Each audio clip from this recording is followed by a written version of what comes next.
Yeah, 1 2 1 2. 1 2 1 2. Mic check. Hey, can y'all hear me out there? Hey. Against all odds. Against all odds. Against all odds. Against all odds. Against all odds. Against all odds. The podcast. Shout out to Rockhound Detroit Lions, man. My pride. All right, good morning. Welcome to the Rise and Grind Morning Show. We know that Kelvin Shepard is live right now at the podium. We're going to bring you right in.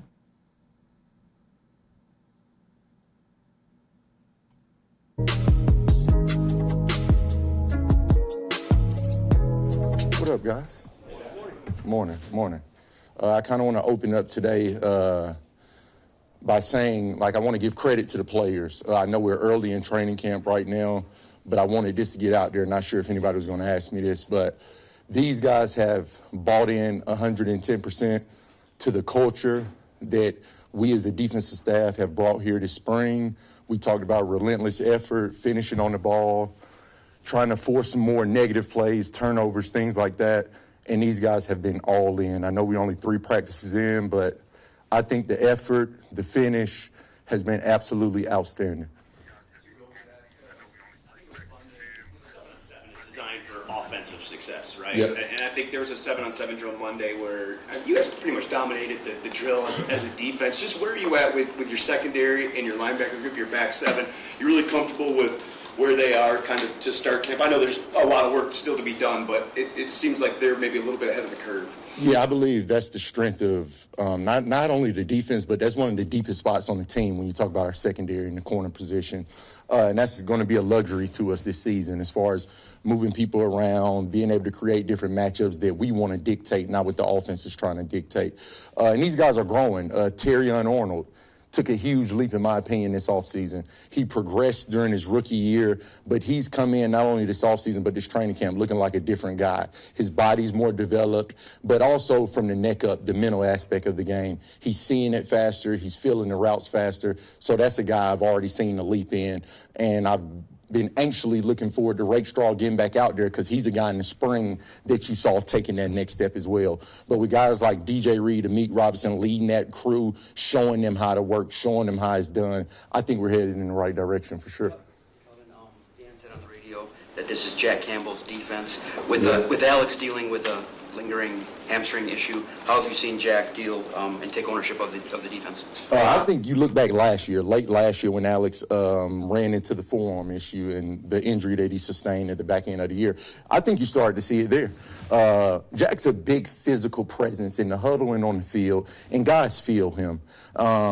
And I think he started to take over that level of accountability this spring with Alex being out away with his family or whatnot, dealing with his deal. I think you saw Jack step forward. And, I've had the honor of coaching Jack since he was drafted. So Jack's a player out of everybody. He's never had any other voice in his head. He knows what I'm thinking. We're in lockstep with one another, and we spend a lot of time together, quite frankly. And I wanted to open up that healthy kind of door of communication, let them know this is your system, because you have to give ownership to the players out there, just like coaches on the coaching staff have to give ownership to their coaches. So guys feel like we're all in this together. When you're just barking, preaching, do this, do that at someone, that stuff gets old after a while. You have to give people a pedestal to go out and make it their own, and he's done that, and he's taking accountability. As we watched, Shep was third down, so maybe it kind of lent itself to it, but a ton of blitzes. And we just saw your guys coming from every angle imaginable and pressuring the QBs. We know AG blitzed a lot. What is your kind of just philosophy of blitzing? What do you how much do you feel that's important to what you're about? It's very important. We're going to be aggressive. I think guys that's been around here since I came here know I'm an aggressive guy. My mentality is to get after you, play in and play out. But also you got to be calculated. It has to be a why behind it. But more importantly, the players have to understand the whys behind it, why I'm asking them to do certain things. We got to make it all look the same. Pre-snap looks versus post-snap reads and things like that. And like I said, these guys have bought in. So the more they can handle, the more we'll do. Something you've been groomed for the last couple of years and sort of the next step in your coaching climb, I guess. What is the reality versus what you maybe thought it would be? The goods, the bads, whatever, everything that you've dealt with so far. I want to give credit to Dan Campbell and Aaron Glenn because it's exactly what I thought it would be, and I'm humbly saying that. I don't feel overwhelmed. I got asked by somebody close to me yesterday, do you feel any overwhelmed? Do you feel discomfort? I've never felt that, and that's a blessing to be able to say that in my first year and my first 6 months of doing this, and I credit my staff for that. When you look down the row of my staff, it's everybody from guys that's been around me 20 years and was my roommate in college. That's August Mangin, Caleb Collins, I coach with at LSU, work close with, to guys that's coached me, Dave Correa, Casey Rogers, to guys I've watched while I was playing, Jim O'Neal, Deshae Townsend. So it's not like it's a rookie staff by any means. 2 guys on my staff are former coordinators. These guys, and it's an open floor. It's not, and I told the players the other day in the defensive unit meeting, this isn't my stuff I'm saying. This is our stuff. So I'm not ever going to stand up here and say like I'm some genius guru and I invented football. I allow my staff to have ownership in their respective positions. I allow input from everyone from top to bottom. And if there's a why behind it, it's going in. And these guys know that. So I think that allows them to work harder. The trust is there. There's no looking over your shoulder. I don't have to go in position rooms and wonder what's being said. I know it's one voice. And when you have that level of comfortability within your staff, I'm able to do more of my coordinator stuff versus looking over people's shoulders. So I just want to give a lot of credit to my staff. Somebody like Aaron Glenn, obviously there's going to be questions. People are going to be wondering, can you continue that? But what, from your perspective, what can fans expect from your unit, this year? What type of football do you think they should be playing this year? We should be playing at a high level. And for me to say anything else is unacceptable, and my players know that. It's a standard here that's been set before, and we're raising that bar. We want to play at a high level on defense. Now, I told the room my first kind of speech to them, I'm not setting any goals, expectations, or any of that stuff. I know the makeup of the room, and I truly believe if we attack every day and if we improve, but you got to be on a race to improve. You can't just be cliche in coach speak. A race to improve every day. I think we can turn into a dominant unit, but it's a lot of things in between now and when you get to that September point that we have to progress. It's development, it's learning curves, and everybody's on a different arc of the curve. You got guys like Aiden Hutchinson has been in this thing, and I told him, he's trying to put himself in position to have an all-pro year. Then you have a guy like Ahmed, who I'm extremely excited about, but he's just trying to figure out what's the A, B, and C gap. So it's different guys on the curb, and us as coaches, it's our job to meet those guys exactly where they at and make sure everybody's at that bar where the Aidens, where the Brian Branches, and all these guys are expected to be. Yesterday, raising the standard, you've kind of mentioned giving the players ownership. How much easier is that to do this year, maybe as opposed to in years past when some of those guys were a little bit younger, hadn't played as much football? I wouldn't say it's never easy, because when you do that, it has to be a level of trust there. And before you can have a level of trust, it has to be a level of honesty. I tell these guys my 3 pillars: honesty, trust, accountability. Can't have one without the other. And I think it starts with being honest, having open dialogue within the room. And that's not calling people out to pick on somebody or somebody laugh or make fun of. It's a learning environment. It's healthy when you're honest, open. Everybody can walk in their own shoes, be exactly who they are, and you see growth and development. And I'll repeat this, not only with players, with coaches. And I'm seeing that. And once I see that as a coach, that's when that door opens and you start to give freedom. You start to give leeway. Whether they mess up or not, you have the open door there so they feel comfortable to go do it. Then you can correct it after the fact. Last offseason, Nate Lamb kind of showed some things early in that training camp in that first preseason game, then the injury obviously hit. You see him out there kind of flashing again, winning some of his passion. What do you maybe have in him as a young player? Tremendous athlete, a lot of tools, a lot of gifts. Our front office did a tremendous job a year ago going out and finding him. He's a phenomenal player, a local kid from Detroit. He didn't play college here, but he's from here, so he knows the city. He's built for the city. But it's about going out and doing it. You can flash. That's a word you use, and it's something I told him outright front.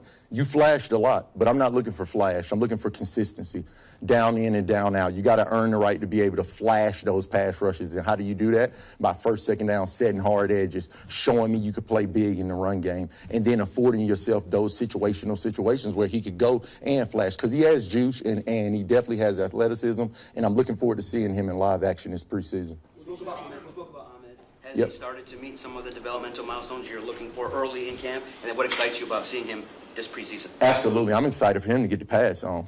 because I don't think his game could be seen into the passer on. With the way he plays, the mentality he plays with, the effort he plays with, he's everything we're about here. Like I said, it's just that development piece, the learning curve. That's why I don't want people to start saying, is he the answer? And guys, this guy's a rookie. He just started playing football 6 years ago. He just learned the freaking English language 6-7 years ago. So let's not turn this guy into Lawrence Taylor or something like that. This is a rookie. He's on a developmental swing, but he's been afforded the opportunity to work with one of the best, if not the best in the league, in my opinion, in Casey Rogers. And I'm already seeing it. I saw it in the spring, but that guy's all in. Whatever his potential is, I may it'll reach it because he's going to work at it that way.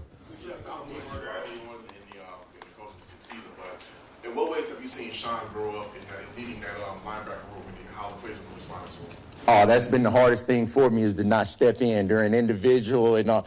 But again, Sean Dion Hamilton, I'll repeat this, first thing first, he is a freaking genius. When I coached him as a player, he knew every spot.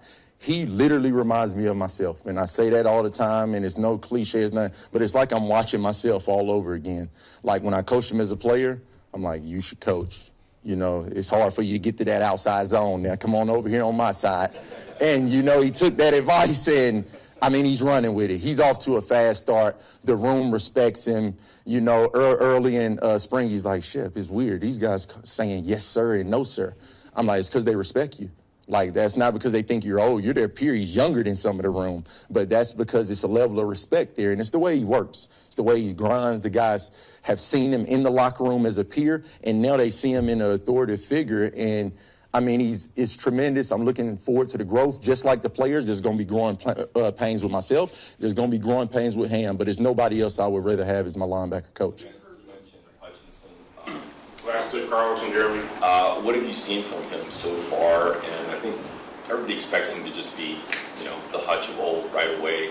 Is he there yet, or is there going to be a little bit of time for him to find his footing and be, you know, the elite player we've seen him be before? Listen, I'm not saying anything about numbers, statistics, or any of that, but I see a better player than we had last year. And you might be like, whoa, like that's the same thing I said when I saw him out there. I'm like, whoa. But if you know Hutch, which all of you do, and the way he works, the way he attacked his rehab, a week after the surgery, he's in here trying to work out and things like that. It's no surprise. Now it's just about going out in live action, getting those hits, taking those blows, building that mental piece back to where it's not watch out for this and that moments in live action. And you can only build that through training camp with the pads on, live reps when we do have that setting here. The joint practices will be really good for Hutch going against a foreign opponent where you don't kind of know and it's not as controlled and things like that. But I see a better player, quite frankly, and I'm looking for Hutch to have a big season, and he's one of the pillars of the defense. We've heard a couple players mention it, and we certainly noticed it in practice, an emphasis on punching the ball out, attacking the football. Just kind of curious, was there a moment in self-scout this past year where you noticed that was something you need to improve upon? Yeah, like I said, you guys know I've been here for 4 years, so I've seen it. And, I mean, I was one of those position coaches yelling at my room. We need to get the ball back. And when you turn on the tape this spring in the self-scout, some guys stuck out. Amik, Brian Branch, Jack Campbell. But I told the defense, guys shouldn't stick out. It should be the opposite. You should be an anomaly if you're not touching the ball, if you're not finishing on the ball. I call it biting the football every play. That guy should stick out. It shouldn't be 3 guys sticking out because they're finishing on the ball. So that kind of has been the mindset. And, again, that's why I wanted to start the pressure, because I'm nothing without the players. Like, you say what you want. I can have all these fancy ideas, yada, yada, yada. I'm nothing without those guys. And those guys got to believe in me just like I have to believe in them.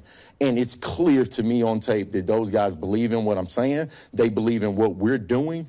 And, I mean, it's phenomenal. The first 3 days of practice, like I said, Spielman came up to me and he said, I haven't seen that violent intent on the football, I think, around here in 4 years.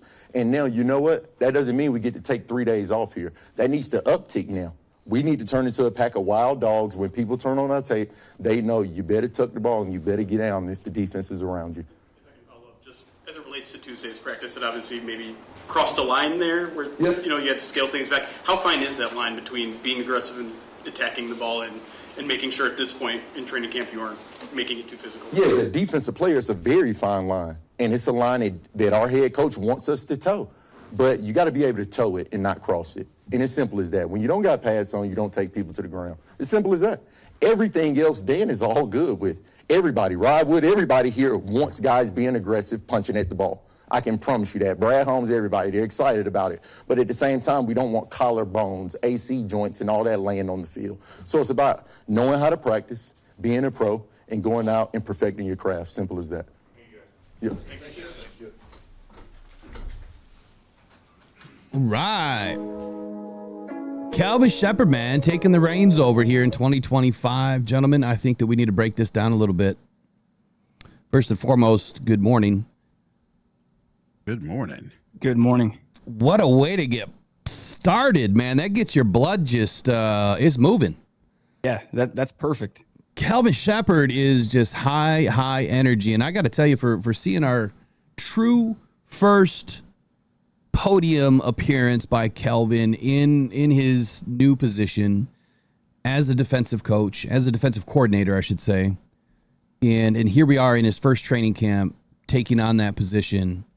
I guess I want to break it down a little bit and let's kind of talk about what we took away from this. Here we go, man. I want to start with this. Kelvin just said that he sees Hutch as a better football player here in 2025 than he was last year in 2024. That's a big statement. And there's a video that I was working on last night, just ran out of time, but quite simply, it kind of highlighted that. The fact that what Dan and Brad has said, and now Kelvin has backed it up too, saying that Hutch, one, he expects more from himself, and two, the person that he has been, the player that he has been inside camp already, it hasn't been talked about, hasn't been glorified by anybody in the media or anything. It's like they haven't picked it up, they haven't spoken about it. But now I have plenty of audio clips outside of the normal sources that are telling us Aiden is actually looking good. So I guess that's the first thing that I took away from this is, can he really be better? And then he spoke about Terrion Arnold. This is a kid that we needed. I mean, a young man, I should say. He's not a kid. This is a guy that we needed to take a big step this year. I expected it. I think you guys expected it. And I'm glad that Kelvin just mentioned the same thing that I saw last year, which I think both of you saw last year. The second half of 24, Terrion Arnold really stepped into a new Terrion Arnold. He got rid of, the rookie, part of him. I mean, he's still a rookie, but you know what I'm saying? He had a lot of penalties in the beginning. I think he had 4 in the first 2 games or 3 games or whatever it was, or 8 in the first 4 games. It was crazy. But then in the last 8 games or so, man, he really stepped into playing good football. So those first 2 points, Eric, give us your 30, and then Riley right after Eric.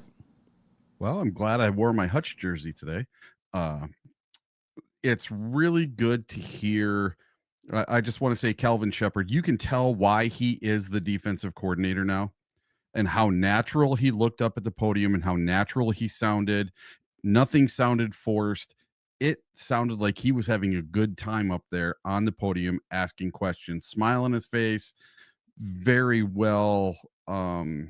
Is well received. Yeah. Yeah, on everything he was putting out was very, very well. There was no follow-up question. Well, what about this? Well, what about that? Right? There was never a follow-up question because he answered the questions and he answered them correctly. And I really like that. I loved hearing about Hutch. I loved hearing about Terrion Arnold. It just gives us hope going into the season that I don't have to worry about my defensive coordinator now or about the defense as a whole at all, because Kelvin Shepard's got it handled. The way he was talking about the way that staff was put together, and there are no secrets. There is no walking into a room and hearing someone talk about you behind your back. That's the thing that will sink a ship. And it'll do it from behind closed doors. You won't even know what's happening. So it's really nice to know that things are going the right way for the Detroit Lions on defense. Yeah, so same question for you, Riley, but I actually want to move on to the next one here. Deepest part of the team is the DB room and Jack Campbell's defense. Now, that's another statement that I've heard behind the scenes, that this is Jack Campbell's defense. So today we're kind of talking about an end of an era with Alex Anzalone. More than likely, that's the case. So I guess give me your take now on those first few things that we learned this morning. Hutch is a new player. Terrian's taking a big step. Deepest part of the room is the DB room, and Jack Campbell is the leader of this defense. Yeah, absolutely. A lot of my takeaways were similar to Eric's. I love that he starts off with a very deliberate statement. He opens the presser. He says his piece, this is something that, he's thought about. He's given a lot of thought to. So it's very deliberate. It's very intentional. He's not looking at a reporter telling him to fix his posture like Matt Patricia did, where it's combative. He's very natural, yet looks very calm in that spot. And that's the first time I've heard him speak for an elongated time. And it's like, yeah, that was my same takeaway is this guy's ready. He's natural. He's ready for this position. When we talk about the DBs, we talk about the linebackers. As I was listening to it too, I'm thinking about something that you've talked a lot about, Will. Last year with all of the injuries, right? You talked a lot about how Aaron Glenn was manufacturing blitzes, and he was having to do this with all of the different injuries that we saw on the roster. Now you had said you expect a lot of more blitzes and pressures being dialed up from the linebackers, from the defensive backs. So as I'm listening to him talk about Terrion Arnold and Aiden Hutchinson and Jack Campbell and seeing how this all fits, that's kind of what came to mind for me. Can you tell us, Will, can you kind of walk us through why that was your expectation and how you foresee the defense looking different with Shepard as opposed maybe to what we saw with Aaron Glenn? Yeah, honestly, it's. I know this is going to be that aha moment, right? It's really not. Just like Kelvin Shepard said, he can have all these great ideas, but if he doesn't have the sum of the pieces and the parts, it doesn't matter, right? If he doesn't have the players to listen or grab hold of what he's trying to get out there, it doesn't matter. For me, when I'm watching Kelvin coach in the last few seasons and watching the linebackers and how they play, I didn't see a lot of linebacker blitz. And I could tell that if we just had an opportunity to get one of those linebackers into the backfield and you're firing a DB behind him to back him up, and then you're slamming two holes shut, right? Or hopefully they're open, you're getting through them. I felt like our defense was capable of doing that. And it just seemed like Kelvin wanted to do it, but AG wasn't allowing it, because it's like you see it, it's there, the potential is there, it's working if you do it. We did it a few times and it worked great. Why did we go away from it? And I guess I thought that I could see that maybe Kelvin was a little frustrated with that. And so I'm like, all right, this dude's going to have his shot now. He's going to be able to do what he wants. He's a linebackers coach. He's a former linebacker. You're darn right he's going to start sending some linebackers on some blitzes. And the best way to do that is by backing it up with a DB.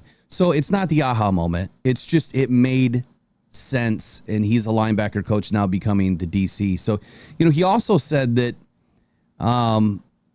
speaking of linebackers, he also said that he also said that Alex Anzalone has been out dealing with his deal.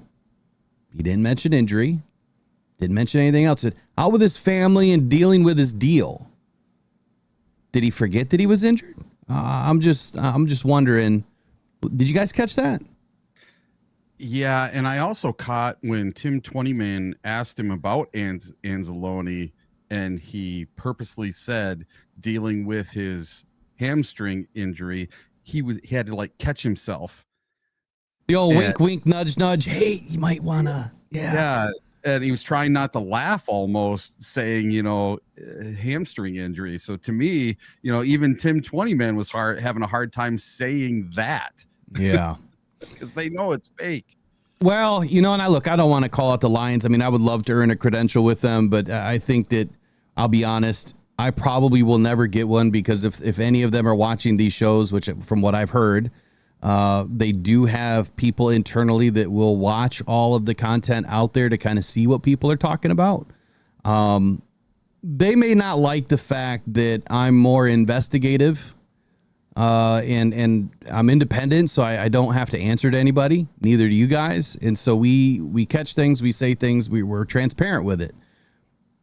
From what I've heard, and this is an alleged report, the Lions organization, but all franchises within the NFL kind of guide or hamstring, no pun intended, their beat writers in that to ask certain questions or say certain things and then not say certain things from what I understand, their credential will be ripped away if they try to press too hard on issues. Now, that was given to me by somebody that is very close to the situation, or used to be at least. So it's interesting. I did love this, though. Kelvin said that he's all about allowing the players, coaches, even the front office to have input.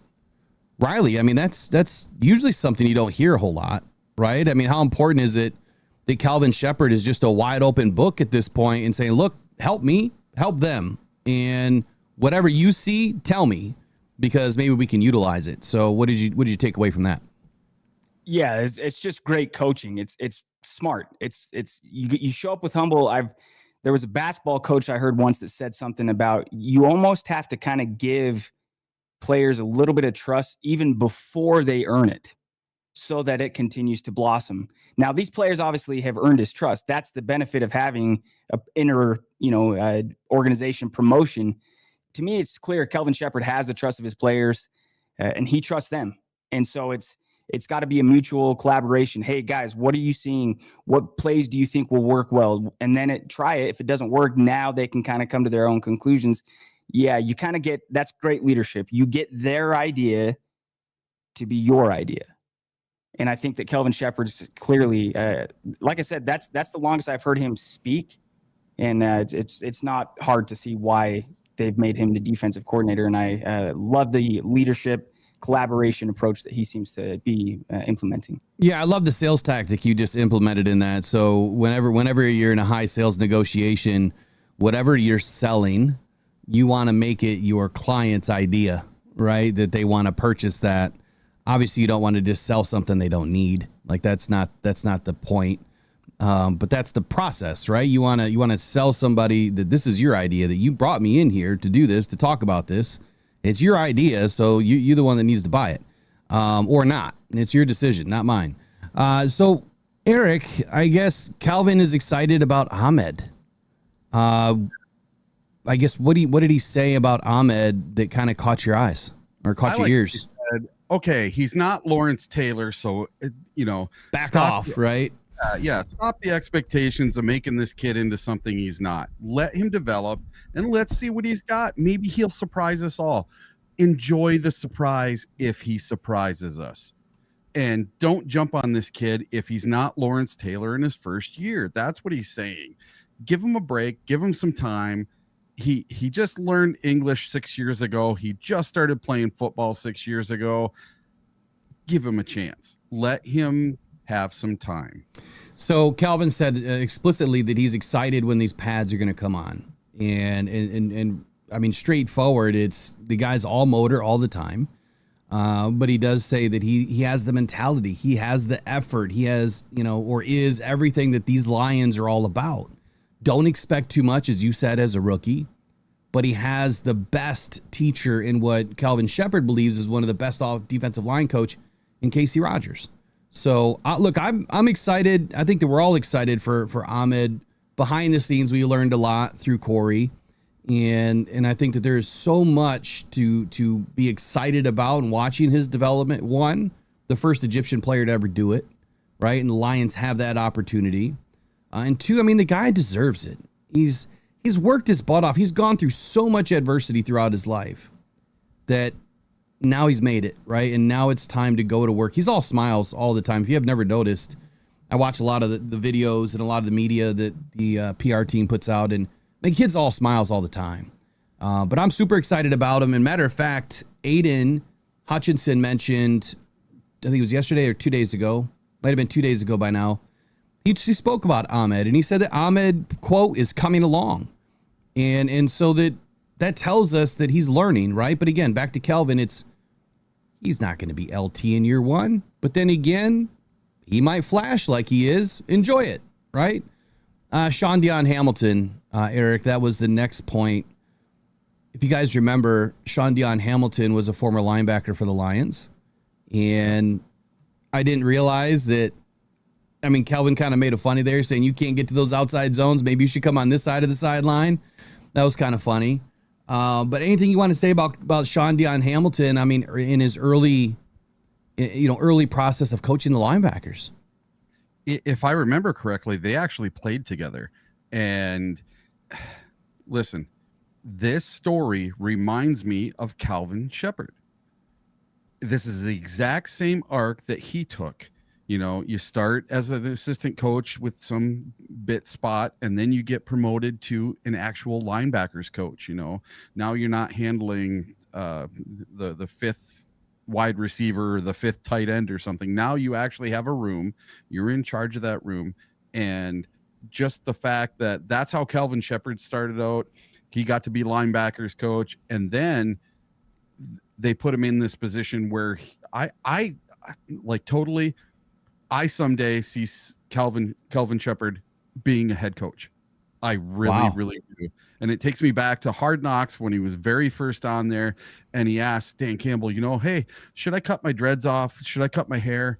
And Dan's like, no, you be you. And I'm glad that he is being him. And it just makes for such a more honest, real coaching experience, and you're getting the real person. You're not getting someone that's forced. And to see that Sean Dion Hamilton can do the same thing, that's awesome, because he is not Kelvin Shepard. He is a completely different type of person, different stature, different person altogether. So it's really neat to see that they let these guys be themselves, but two different people can take the same arc to get to where they want to go. Riley, any thoughts on that, or the other topics, I guess, of the morning here on Kelvin Shepard's press conference appearance here on July 24th?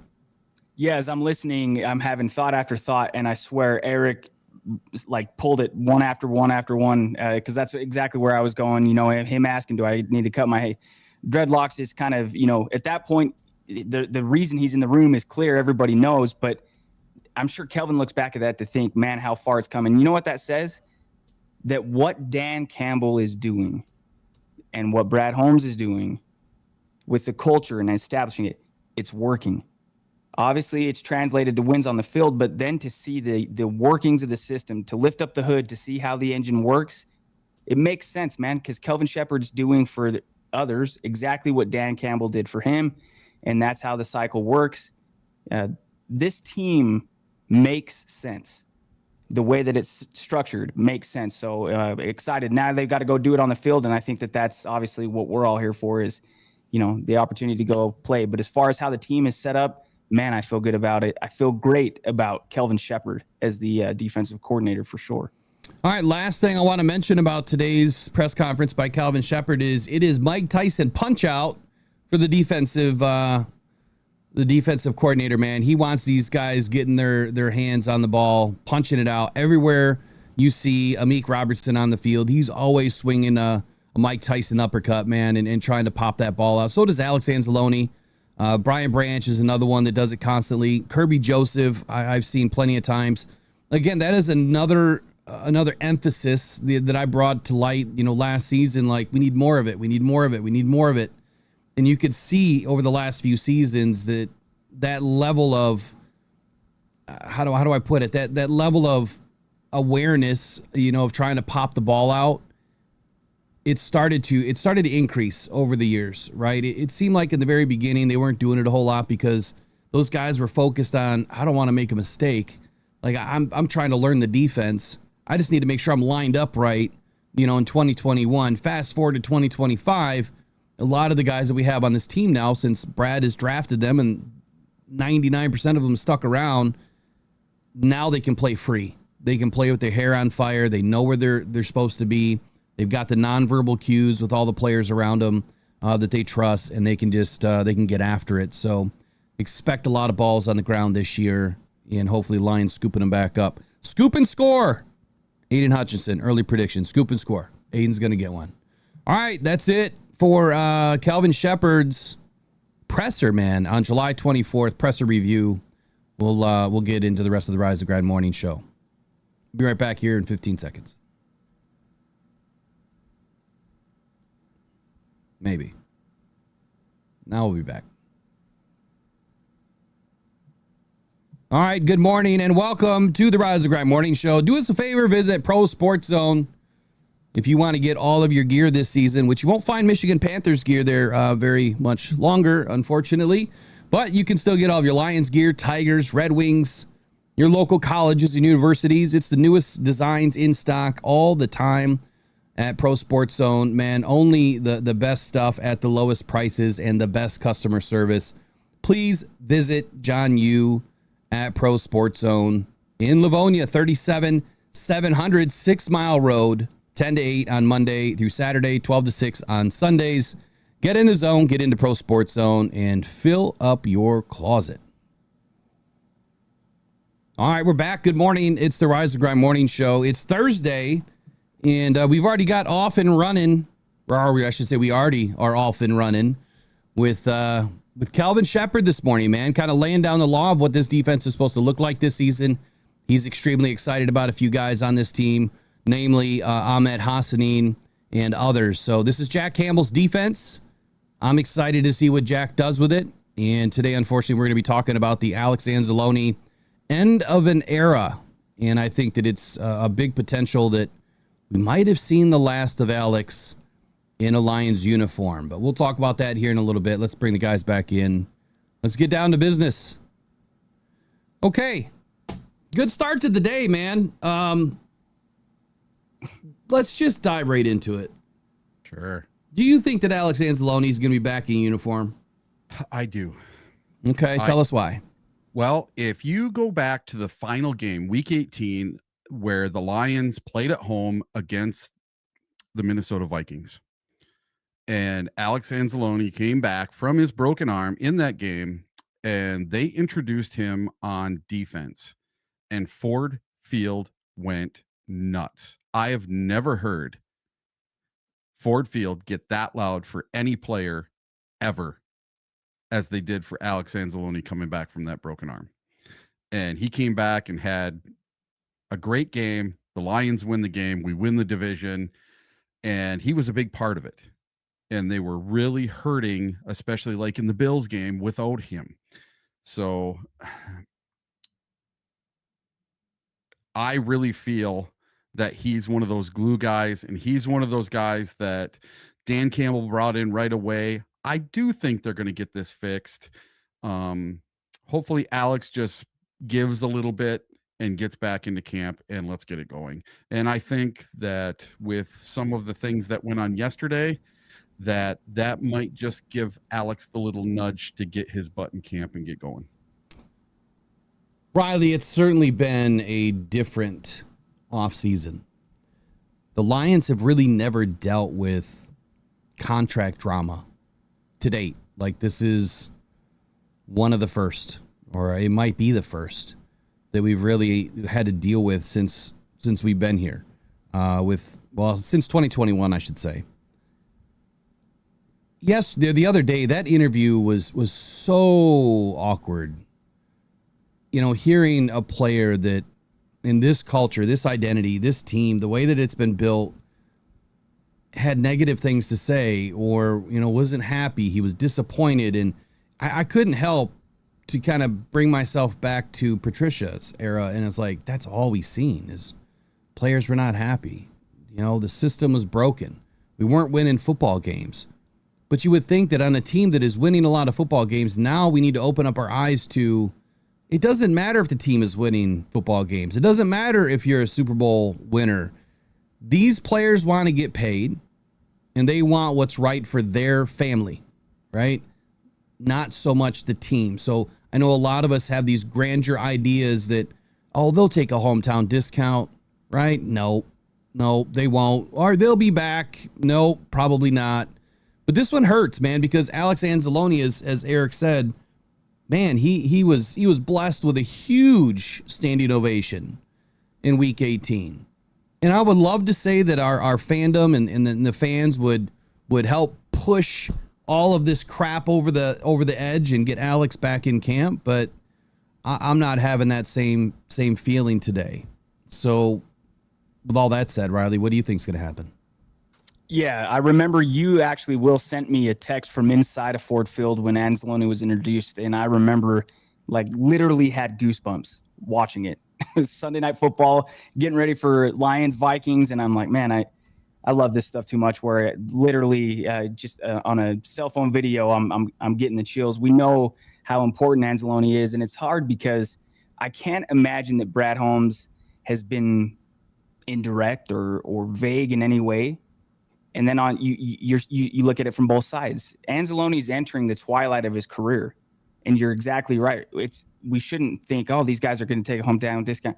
Nor should we really expect them to. Be nice if they did, but we wouldn't. I wouldn't. I want to make every single dollar that I can. I think awkward's the best word. It's an awkward spot to be in, but I hope and believe that Anzalone does understand how critically important he is for this football team. They're coming out saying this is Jack Campbell's team. You're getting Hutch back. You got a new coordinator. The parts are moving. But Alex Anzalone, you are still a very important player on this team. I think he knows that, and obviously money talks. So there's got to be a give and take on both sides, I think, here coming up. I do expect – I'd be stunned if we didn't see him again in a Lions uniform. But I guess Eric and I have answered. What's your answer on this, Will? Or do you expect to see Anzalone in the Lions uniform? All right, I'm going to preface this by saying I have not reached out to anyone for any sort of a comment. This is just my opinion. I think it's done. And I think it's done because of the way that interview went down. I think that there's something a little bit more or deep-seated going on here. Very pointedly, Alex Anzalone said that you got to ask Dan and Brad, 10 times, it seemed like, in that interview. And he had said, it's not me. It's not my agent. He wants to be back, but the answers about the hamstring, you could tell were bullcrap. At least that's my opinion.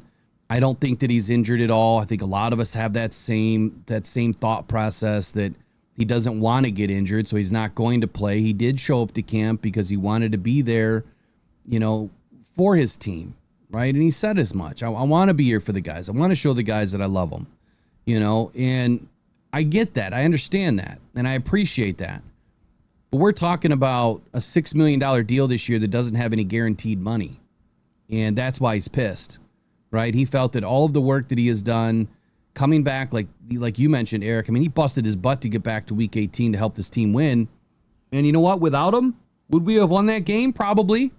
But it wouldn't have been as easy, I don't think. We really dialed it up in that game, and it was not an easy game to win. So he is needed. But, I hear the stories. I see the stories in the comments. He's 31. He signed a contract. Play it out. Quit being a sissy. Get into camp. And I understand it. From a fan's perspective, that's what a lot of us would think. But I think from a player's perspective, they're saying, you're right, I did sign a contract, and we don't know what those conversations have been behind the scenes. Did Dan and Brad say, hey, look, man, just help us get to a point, help us get this team back together, we'll take care of you. We don't know if last year they were saying, look, man, we really need you to get back by Week 18. And as the season waned on and you're like, Week 18 is needed, we have to win that game now, and Alex comes back, how do we know that those conversations didn't say, look, we're going to take care of you next year. Just get back. We'll see you Week 18, but we'll take care of you next year. We'll get you into a new deal. We don't know what we don't know, but it felt that way. Maybe I'm reading too much into it, but it felt that way from Alex, that there's something deeper going on here, that he is really hung up on something. And when your feelings get hurt, if someone lies to you, or if someone is, done something, backhanded you, you know what I mean? Trying to pull the wool over the sheep's eyes, I guess. He's no sheep. Alex is a good dude, man. He's a tough dude. I think that he's a leader and a captain for a reason. He wants to get paid. And I thought that they were slapping him in the face a little bit, asking him about Derek Barnes. Like, you saw Derek Barnes get a contract. Is that kind of your baseline? Is that what you're thinking? And you have to ask Dan and Brad. No, I don't think that's the baseline. I think that's the minimum that he probably wants. What I heard is 13 to 15 million, and I don't see Brad paying that for a 31-year-old linebacker. I just don't. I don't. If he was 27 or 28, probably. If this was 3 years ago, absolutely. If you knew that what you were going to get out of Alex the next 3 seasons is what we have seen, he would have gotten paid more. He signed the deal. right? He took the deal that back then that was the going rate. And maybe it was a little bit cheaper than expected. The Lions got a good deal on it, and maybe he was expecting to be rewarded and he wasn't. So I feel like his disappointment, like I don't know how you guys feel about that word, but when I was growing up, the word disappointment meant something. I felt worse if I disappointed somebody versus someone being mad at me, or like being disappointed is, it's just a word that I feel has more meaning to it. And so if he's disappointed in the ownership, if he's disappointed in his coach and his GM, he's hurt. You're let down. Yeah. And if you're hurt, man, it's hard to mend a broken heart. And again, I'm speaking freely here, simply as a fan, right? And trying to analyze what's going on. I do not know anything as to what the relationship is or what the conversations are. And honestly, nobody does. Now, one person knows what's going on behind the scenes. So here's what I do know, though. All right, I guess let me back up. With everything I just said, do either of you have a response to that? I'll start with you, Eric. I don't know. There's a lot of people in the chat talking about how, like, when you go to your job and management comes out and makes all these big promises. Yeah. If you guys can get us up 10% this quarter, and we do this and we do that, man, we're going to hook you guys up with a pizza party, and you guys are going to get a free vacation day and blah, blah, blah. And everybody's going to get a raise. And then you don't only get it 10%, you get it up 20%, and then nothing happens. Yep. And you're all left for some pizza. Yeah. And then you have a pizza party.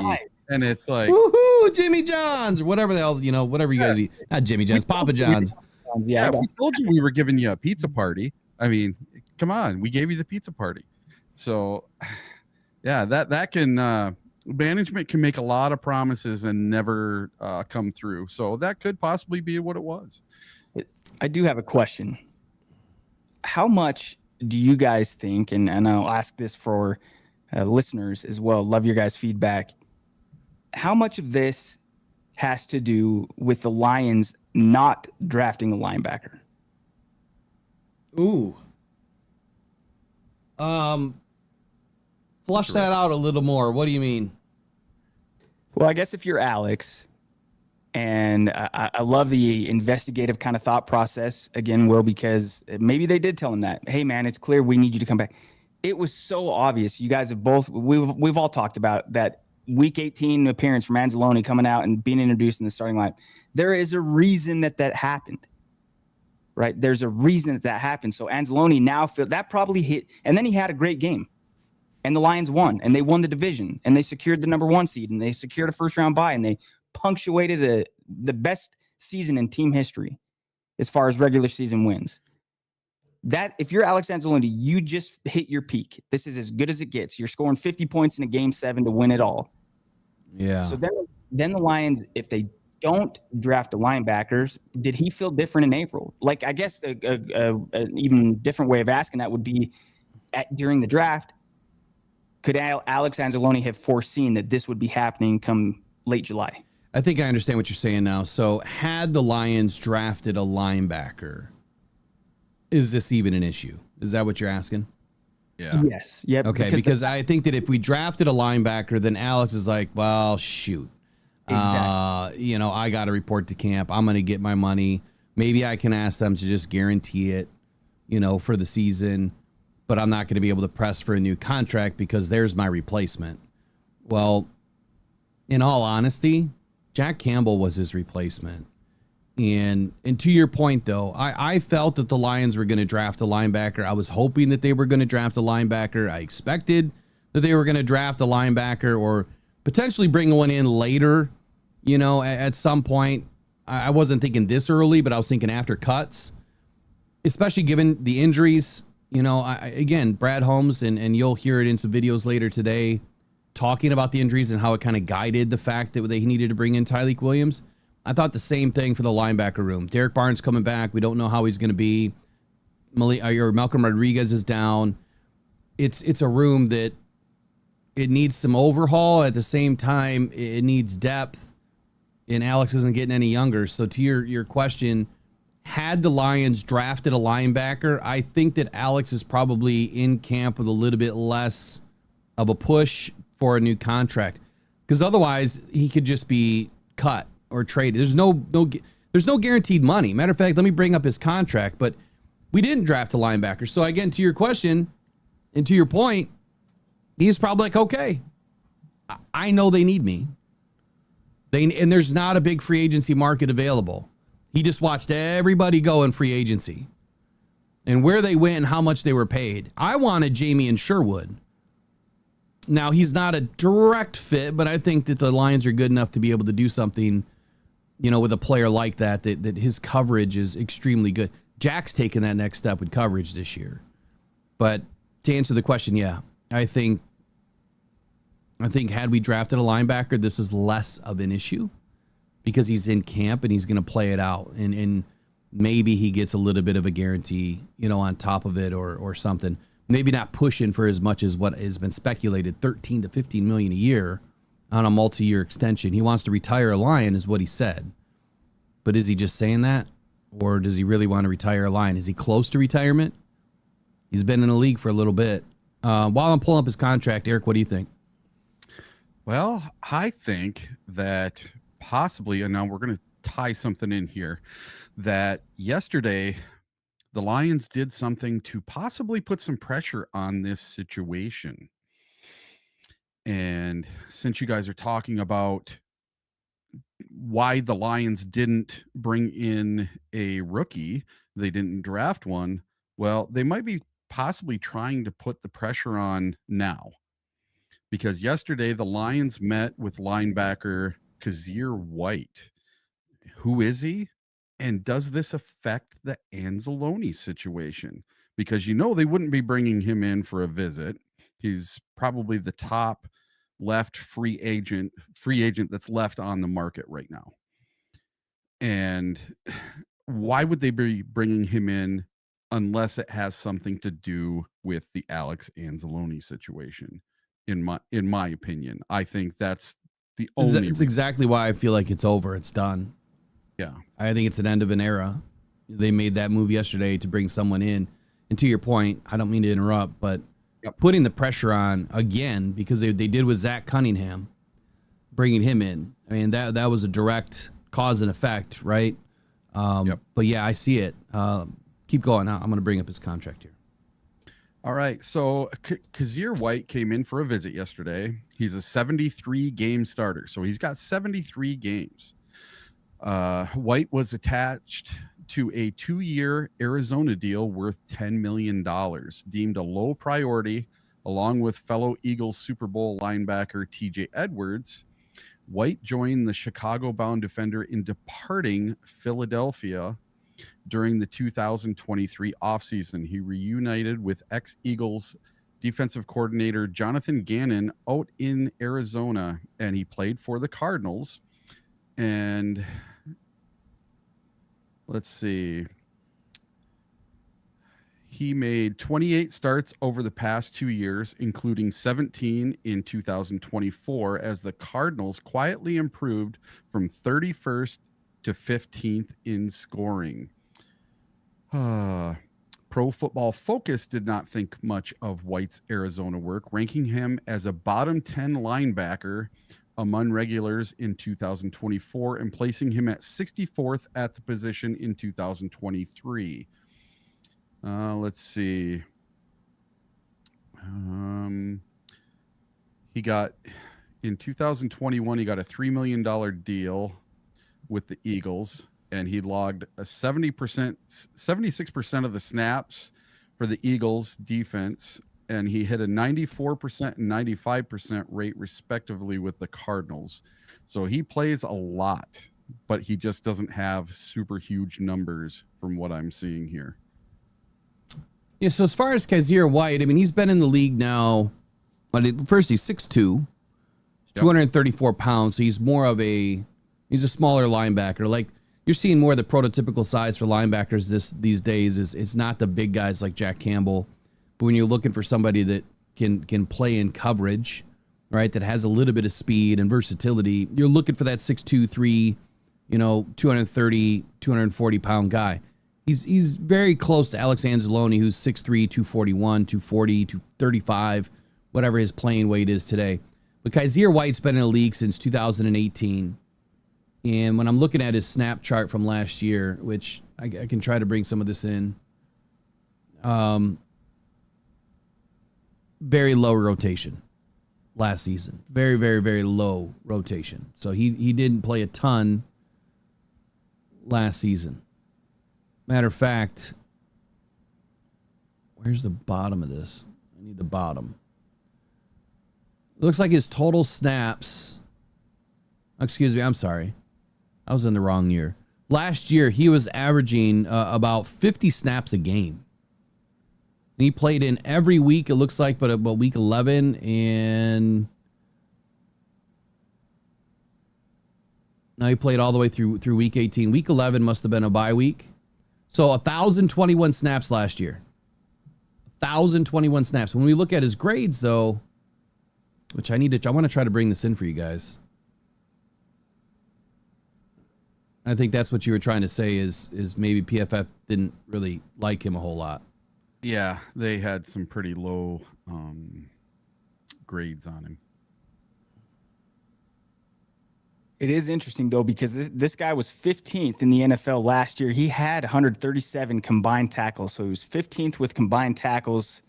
And from, once I obviously I'd heard the name, but started to look this up yesterday, kind of reading up on him. He's more of a run and chase linebacker than a downhill thumper.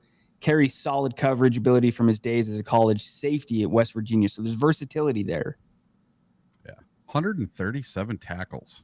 137 combined tackles last year. Again, that's top. He was 15th in the league last year. So it's, I don't think he's as good as Alex Anzalone, obviously, but you probably could do worse. But I definitely think there's some differences. And to your point, yeah, is he as good or not? Why is that showing up? That's not supposed to show up. Here we go. All right, so we should all be in this scene.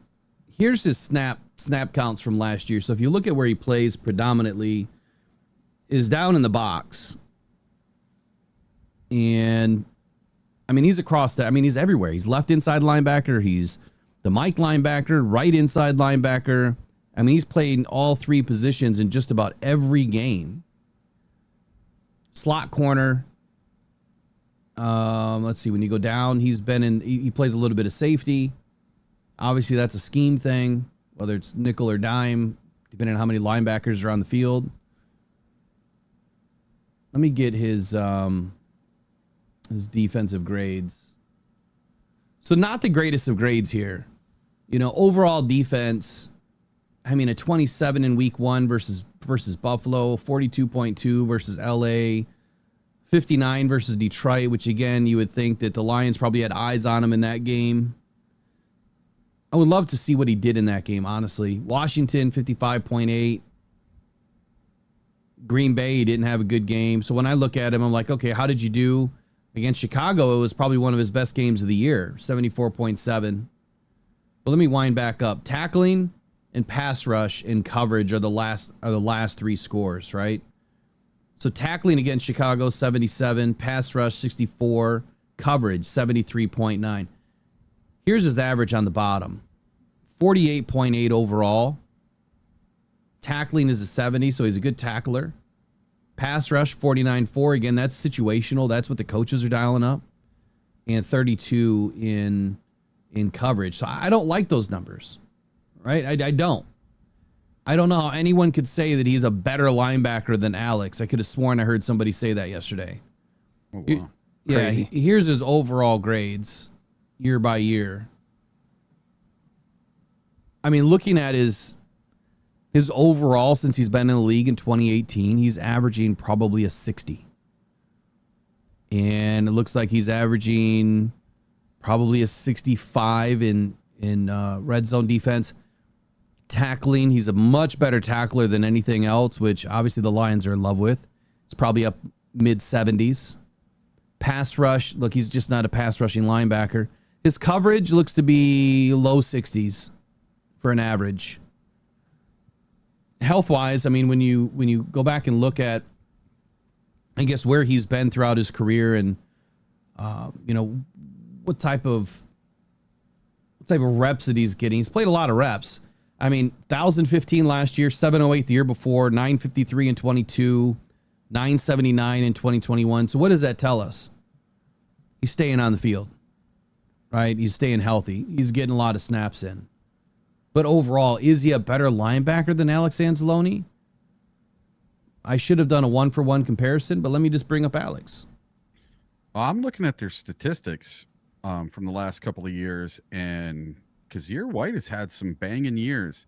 He's had 144 tackles, 110, and 137. 3 out of the last 4 years, he's eclipsed 110 tackles in a year and made it all the way to 144. If you look at Alex Anzalone, 3 out of the last 4 years, he has not. He has done it twice. He's done 125 and 129, but then he threw in 63 last year, and his first year in Detroit, 77. I probably wouldn't. I mean, I understand that the tackling part of it. I probably won't get hung up on the tackling a whole lot, simply because a lot of that is situational. Yes. It's scheme driven. So you may have a better defensive front that's pulling down a lot more tackles. You may have more safeties in the box. You may be utilizing a nickel more often, and those guys are cleaning up, a lot of the tackles and or getting in the run game a little bit more often. So I won't get too caught up in that, but I would say that the fact that he is a willing tackler and he is getting in the game and making his presence known, like that's what you want, right? Yep. That's what we need. In the last 4 years, Kazir White has 8 sacks. Alex Anzalone has 7. So pretty close to neck and neck, right? If you you value the sacks. And interceptions, Alex has 2 in the last 4 years, and Kazir has 4. What was that? INTs? INTs. He's doubled him in interceptions. All right, I'm going to pull up a comparison between the two here. I didn't do any of this beforehand, so just bear with me. I have no clue what Kazir White has played in as far as a defense. Were they playing in a 3-4? Were they playing in a 4-3? Was he asked to be the Sam? Was he asked to be the middle linebacker? Did he have the green dot? I have none of that information. There's a great quote a comment from Michael Garrity. Says the organization has built everything about a culture, and what Alex is pulling is the opposite. We can go into a whole other kind of discussion on that, but I wanted to read that one out. I think that was a great comment there because, I can't say that I fault the guy. He's there. He wants to play. I think that's clear. But this, like Will said, it's kind of the first time we're seeing this with this regime for sure. Okay, so here's your side-by-side comparison. And to answer your question on the defense, I'm pretty positive Cardinals run a 3-4 base, which is interesting, right? That he's in a 3-4 base as a linebacker. He's all over the place. He's not coming from a 4-3, 4-2 base, which oftentimes you would think you want to have your guys coming from the same style of a defense. I think for the linebacker position, it may not matter as much. It depends on how you're going to utilize them. But the Cardinals defense, I mean, it's multiple, it's flexible, it's a 3-4 structure, but they also do morph into a 4-2-5 or a 4-3 look at times. So that's where you're going to get the similarities between Alex and Kazir and be able to compare them on a 1-for-1 is when they get into that multiple look or they get into that 4-2-5 or come out of a 4-3 base. That I'm sure that's exactly what Brad and the scouts are evaluating. But this is just a grades comparison here. I'm sorry. Let me pull this down. I don't know why this one's not wanting to.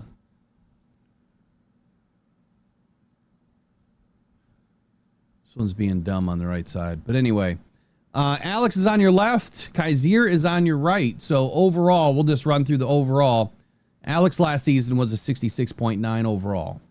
Obviously, he had a shortened season with his injury, but he still managed to pull in 681 snaps. Kazir was a 48.8. Now tackling, the Alex and him were neck and neck, 70 to 70.9 for Alex. Pass rush. Here, let me do this. Let me slide this over a little bit. I don't really care about the snaps. Coverage. Alex is a much better coverage linebacker. I mean, a 32 is, I could stand there and probably get a 32. You know what I mean?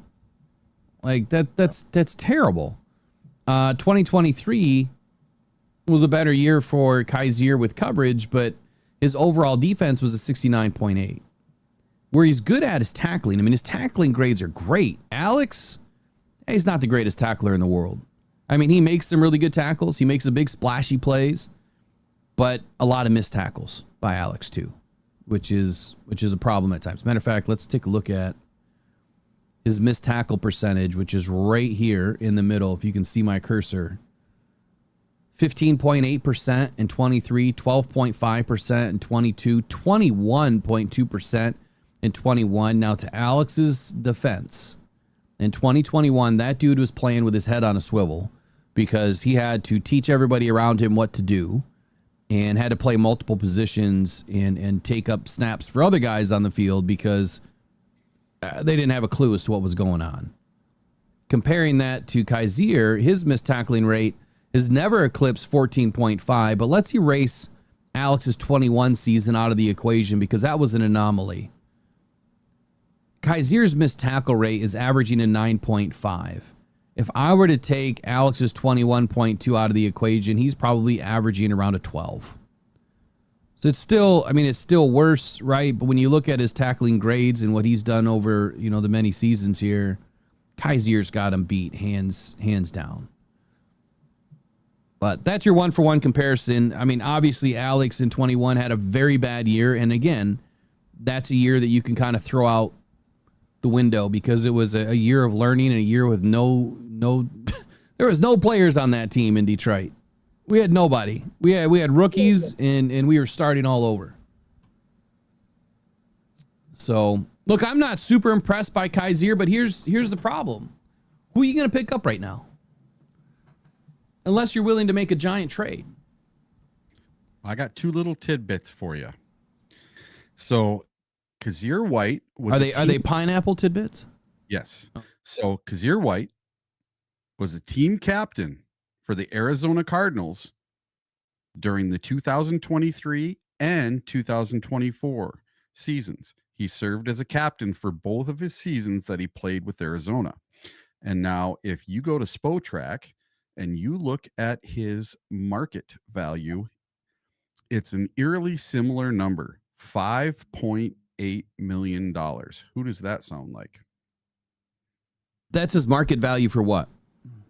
For a contract, average annual. No, is that this year right now? Yeah, that's what they're saying he would be worth on the free agent market. So Alex Anzalone's market value, according to or over the cap,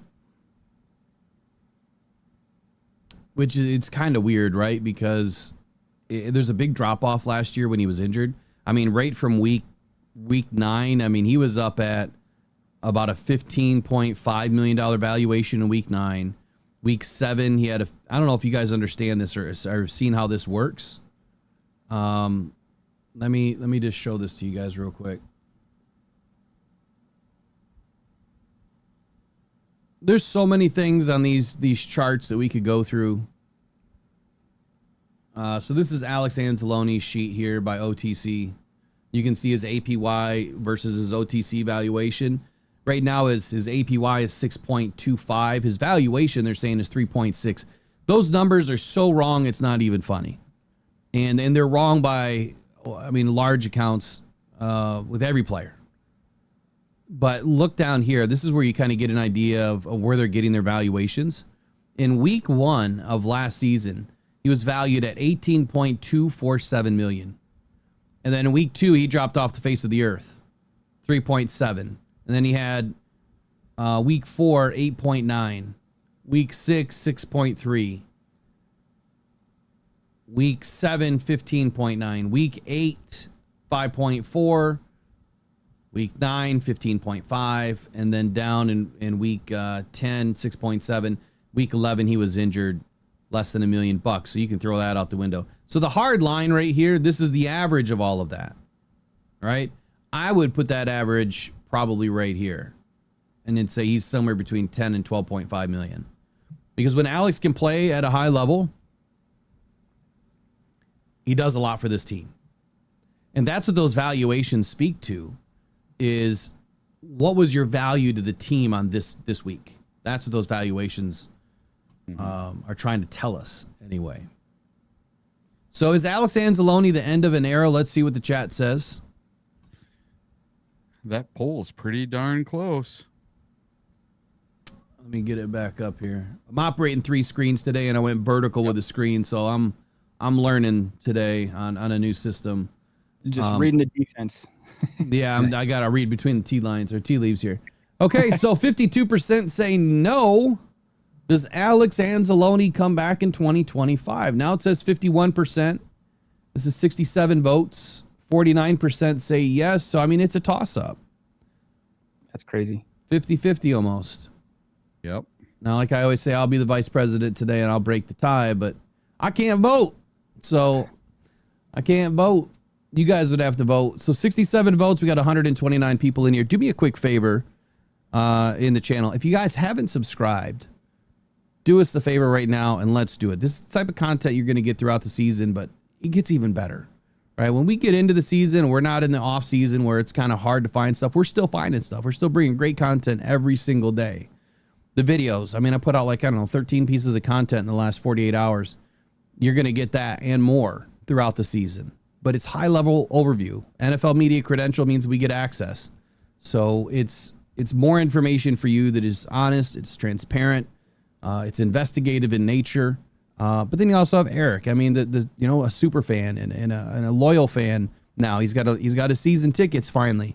27 years, for me, over 60 years in the family of season tickets. And Riley out in Utah, hasn't happened yet, but he's still been a fan for a long time. It's got a very interesting story. So join us, come along for the ride, get those likes up. So if we get to 75 likes before 8:30 in the morning, we shut ads off completely. If at 9 o'clock we're at 75% of the number that's in, we shut ads off completely.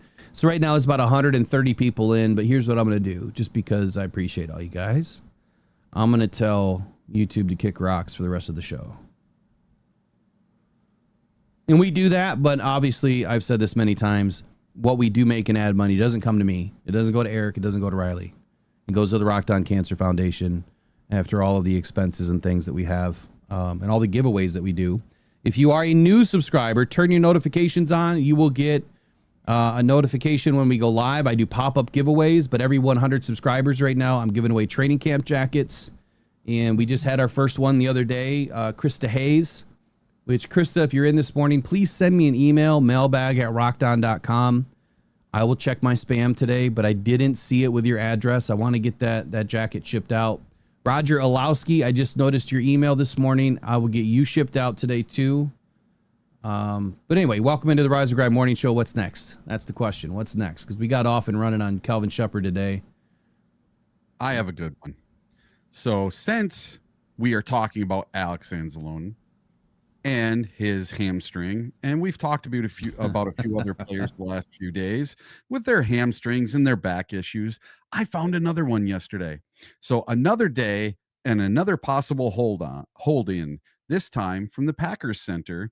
He has a back issue. The Packers are back tightness, huh? Yeah, the Packers are planning to move Elgton Jenkins from left guard to center as he enters his 3rd season of a 4-year deal. Who does that sound like?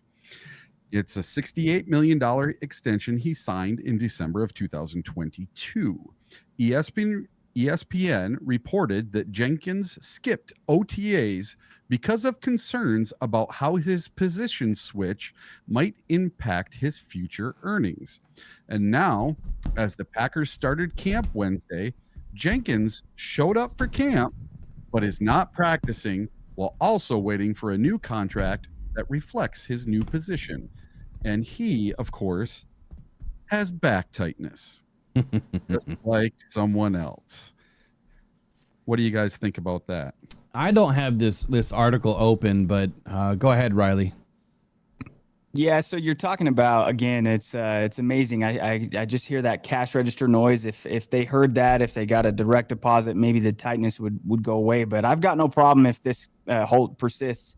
Anything we know, we play Green Bay week 1, and that's not too far away. So I'm sure they'll have it resolved by then. But I wouldn't be upset if they did not. There it is. Alex Anzalone's back in camp. His hamstring is healed. He took his Dones this morning. He's feeling much better. Just kidding. Yeah, I feel the same way, man. I think a lot of these guys, I guess, at the behest of their agent, don't want to get injured, especially if they're in some sort of a contract dilemma. I'll speak on this one more time about these hammies. I find it interesting that you blow through your conditioning test, and that's what Brad said, and that's what Dan said, and that's what everybody else said, and then all of a sudden the next day you're not practicing because you have a hammy, but then you seem to forget about your hammy, that you're injured. And in the interview, like I said with Alex Anzalone, it was so awkward to me. It felt forced. It felt like, first out, the questions were not the greatest. That's just my opinion. I would have asked some different questions, but I guess if I was Alex, my thing would have been, why are you not asking me, when are you going to be better? What is the timeline? What does the doc say? What's the rehab look like? Is this a tear? Is it, do you just have a muscle cramp? Like what's going on? Is there really just tightness? Are you seeking, rehab and with the Lions training staff? Those are the questions that I would have been asking. Because if you truly are injured, those are easy answers, right? Those are in I'm sure that there's a way that those things are recorded too. But none of it was asked. None of it was answered because it wasn't asked, which leads me to believe it's all BS. Right. And the same thing with a lot of these other guys. Micah Parsons was talking about, his deal the other day, and he was talking about Aiden Hutchinson too. And it was Ian Rappaport and Micah Parsons' conversation where he mentioned that Aiden Hutchinson was in talks currently right now of getting a new mega deal. And I did a video on that. It's in the video section if you want to watch it later after the show. I found that really interesting. It was in an article, but then the next day he all of a sudden was a back tightness, right, for him? I think. Yes. Micah Parsons, yeah. Yeah, it's back tightness. And so now you're talking about this Packers guy that he's moving to center, wants to be paid like a center. Do centers really make that much more money? If last I knew, tackles and guards made probably the most money. Well, I like that the Packers are making this move because if you go back to, I think it was week 11 when the Lions played at the Packers in that snow rainstorm that we were in, Jenkins moved from guard to center that game, and he was in shotgun a lot. Love was. And he kept hiking the ball super low or off to the left or off to the right. And Love didn't know where the ball was going to be. And if they want that guy to be their center, I'm all for it. Keep that guy going. You know what? Speaking about didn't know where the ball was going to be. Let me see, what did Riley bring in today? Jordan Love for Jared Goff. We'll try to do that one last. Speaking of not knowing where the ball is going to be, let's get into our NFC North report of the day. Yep. What in the world is going on in Chicago? Okay, so first, I have to preface this, that the Chicago Bears coach Ben Johnson gave quarterback Caleb Williams homework over the offseason to evaluate his second-year performance. Number one, daily playbook study. He wanted 30 to 40 minutes an hour a day, as Williams said, calling it essential. If you can give up an hour or 30 minutes, if you can't give up an hour or 30 minutes a day, you probably shouldn't be in this position. And then number two, he wanted focus on footwork, aligning his steps with play timing to reduce sacks. He was sacked a league high 68 times last year. And number three for his homework, working on short left side throws, correcting OTA mistakes by drilling those daily during off-season reps. Okay. So now what happened yesterday? So hold on, let me back this up. So Yep. Caleb was given direction by Ben Johnson.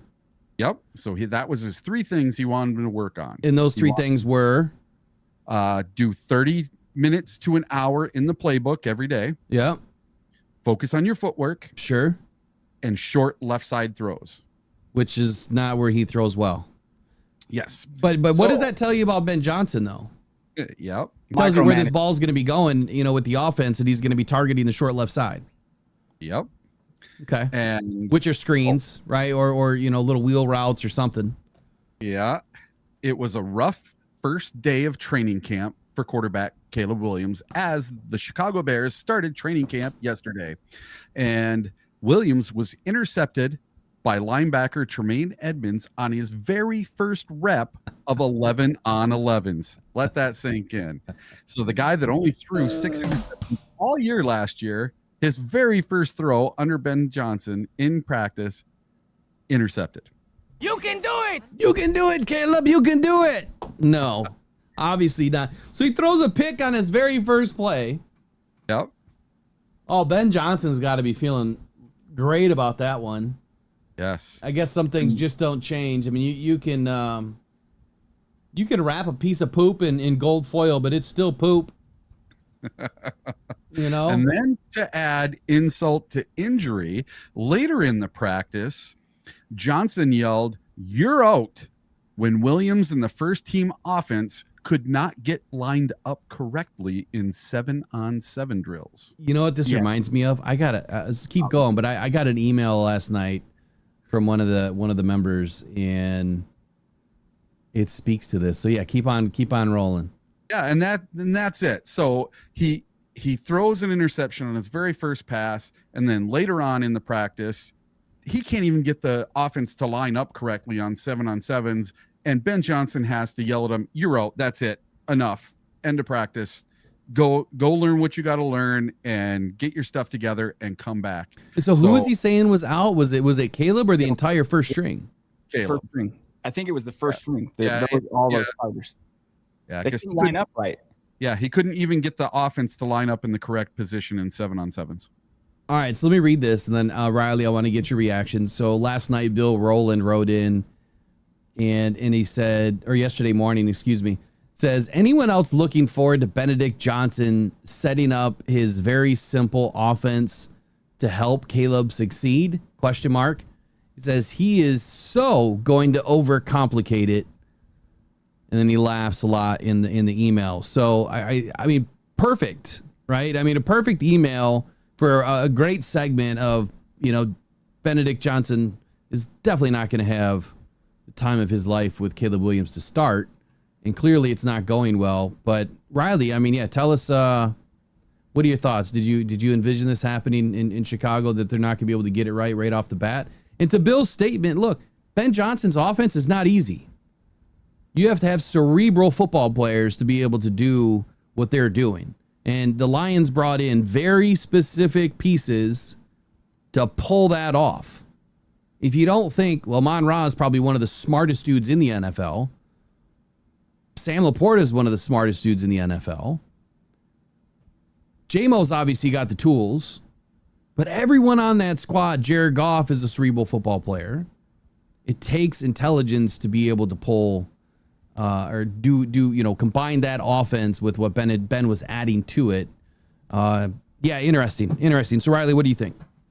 Yeah, I mean, I'm kind of going against where I felt like Ben Johnson came back to Detroit, wanted to have a shot to go win the Super Bowl, make things right. But as time's gone on, I thought maybe part of that was he wanted to wait one more year to obviously reassess what jobs would be available. I feel like Chicago made sense for him. I could see why you'd want to go coach at Caleb Williams. But the more time's gone on, I'm starting to think maybe there really was that magnetic draw to Detroit because of the players that were already there. The offense, in theory, like Kelvin Shepard was saying at the start of this thing, it makes sense. But you've got to have the right personnel to run those plays, to make things work, to make you look good. This is reminding me already of Sean McVay with Jared Goff. it seems like Ben Johnson's the head coach that's, from what I'm reading, he's micromanaging already. He wants absolute perfection. Well, how often do you get that? Very rarely, right? So he's got the controller in his hand. He's wanting to like play Madden, and he wants to make the throw, and he wants to do it through the quarterback. If Caleb's going off script and not following that has potential to be messy sooner than later. We'll see how it plays out, but that's pretty brutal, man. If you know that your coach wants detail oriented, and you've got to, how do you not line up right? That's like Will saying, all right, Riley, come on the show in the morning, be on at 6 a.m. And then at like 9:30, I'm all, hey, you guys, we still doing the show, or what are we doing? Yeah, you don't want me to talk about your tardiness. Yeah. That's the equivalent of Caleb showing up and being, lining up wrong. You just, it's when the show is late, it's Riley's fault. I'm just going to put it. It's all his fault. No, I'm just kidding. Hey, I'm always here at 7:30. I'm waiting on you guys. Hey, I've been up since 4:35 every day putting shows together. So, if I'm trying to feed my dog, get coffee, or put something in my stomach to keep me upright during the show, I might be gone for a few moments. But I missed an email. I was going to add it to this morning's conversation on Alex Anzalone. Like, this is a great email because this is power thinking right here. So Krista, thank you for this email. Let me read it. It says, while yesterday's video truly made me feel for the guy, I have two thoughts. One, he was AG's guy, and I fear that is what the sticking point is here. In his episode of St. Brown's, or in the episode of St. Brown's podcast, he says himself, if it weren't for AG's scheme, he would not make it in the NFL. I am wondering if that is true, and DC and Shep don't think he can produce in the direction that they are going with this defense. That's a great thought. I honestly don't think we should extend him solely due to age, and even though I love the guy and appreciate what he did for this team, this year I would be fine giving him guaranteed money so he could finish out the contractual year. 2, here's my question. Does this hurt the Lions' reputation as being the destination players want to come to? The past few years, we have been the destination for players who want to work hard and know that they will be taken care of money-wise. The big bills are coming due in our youthful stars, while a good thing I fear may hurt the perception, or maybe I'm wrong since I obviously have zero idea how to run a team. Look, I think a lot of us have zero idea how to run a team, so you're not in a boat alone there. But I would say this is some power thinking here that I don't know how we missed that. Is this defensive structure under Shep vastly different? I know Shep said a lot of things are staying the same, but again, there's some things that I'm going to talk about later on today that it's really not. There's some wrinkles added to this. It's a different scheme. So it's still gap scheme. It's still 4-3-4-2 base, but it's different with the linebackers and the DBs. So could Anzalone not be the right linebacker to fit this scheme? I mean, I think he's versatile enough. He's played all three positions. I mean, inside linebacker is inside linebacker, but he's played all the outside linebacker positions. That's a good thought. What do you guys think in the comments, man, and or later in the chat right now? Do you think that Anzalone has priced him out of the scheme? Maybe it just won't fit with Kelvin Shepard. Thank you for the comments. I'm sorry. Thank you for the email, Krista, and what an interesting comment that he made about he wouldn't have made it in the NFL if it weren't for AG's scheme. Which, remember, that started way back at the Saints when he was brought into the Saints. So he's been in the same scheme now his entire career, and for the first time, it's changing. What does that mean? That is a great power thought, Krista. Good job. Thank you. That is a great thought. Because this is why I want. Sorry, Riley. This is why I'm trying to get everyone to mail into the mailbag, which is highlighted tonight. The Motor City mailbag. Gripes and hype is the segment. This is why I need your mailbag questions, because you guys have some amazing thoughts that we don't get shared on the show. All right, go ahead, Riley. I'm sorry. Yeah, there are ball knowers in this chat and in this community. I love it. It's a great email. And when we think of Dan Campbell, or when I think of Alex Anzalone when he was signed, I know, Eric, you talked about it. You had some buddies that were saying, oh, man, they're just grabbing this guy because it's somebody that they've worked with. It's somebody that they know. Anzalone has outplayed what I thought he was capable of since becoming a Detroit Lion. That is for sure. But I thought it was you make the connection mentally between Campbell. Really, it was Aaron Glenn, maybe, and now he's gone. I honestly hadn't even stopped and thought about that. And maybe it's, obviously he's a great player, but does Kelvin Shepard look at the defense and say, I absolutely need to have Alex Anzalone? We don't know. Yeah. It's funny that you said something about my buddy, because my buddy Bob, he texted me this morning when I put up an announcement about the Lions bringing in White for a workout yesterday, and he wrote, Alex, a step behind Anzalone is being a puss about the contract he should have never received. Sign the replacement and trade him. Ooh, that's how brutal he does. He's never liked Anzalone at all. He's never been an Anzalone fan from the very beginning.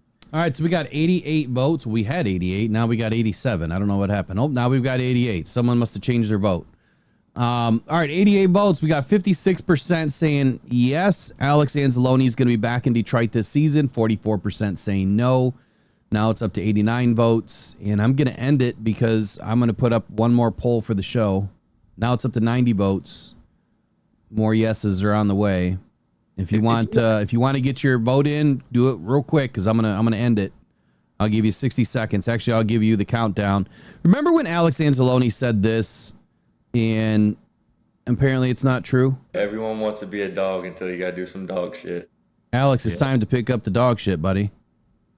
Sometimes you just gotta fight through it. Look, I'm no one to tell somebody how to take care of their family or take care of their business. That's not my place. Obviously, what Alex said in that interview the other day was, it was tough for me to watch, and I even said that in the video that I did about it. It was really hard for me to watch at times because I was having trouble like not getting choked up. I was trying to keep my emotions in check because I'm watching a guy struggle. I'm watching a guy that you could tell his voice was cracking. He was trying to hold back the tears. And that's tough, right? I mean, as a man watching another man struggle, it's not easy, but he's obviously comfortable in his own skin enough to be able to power through that. Yeah, man, just tough to watch that whole thing.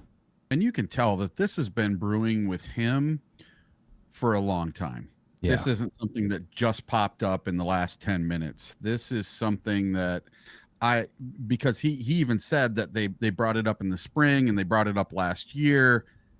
This is something he's been paying attention to for quite a while.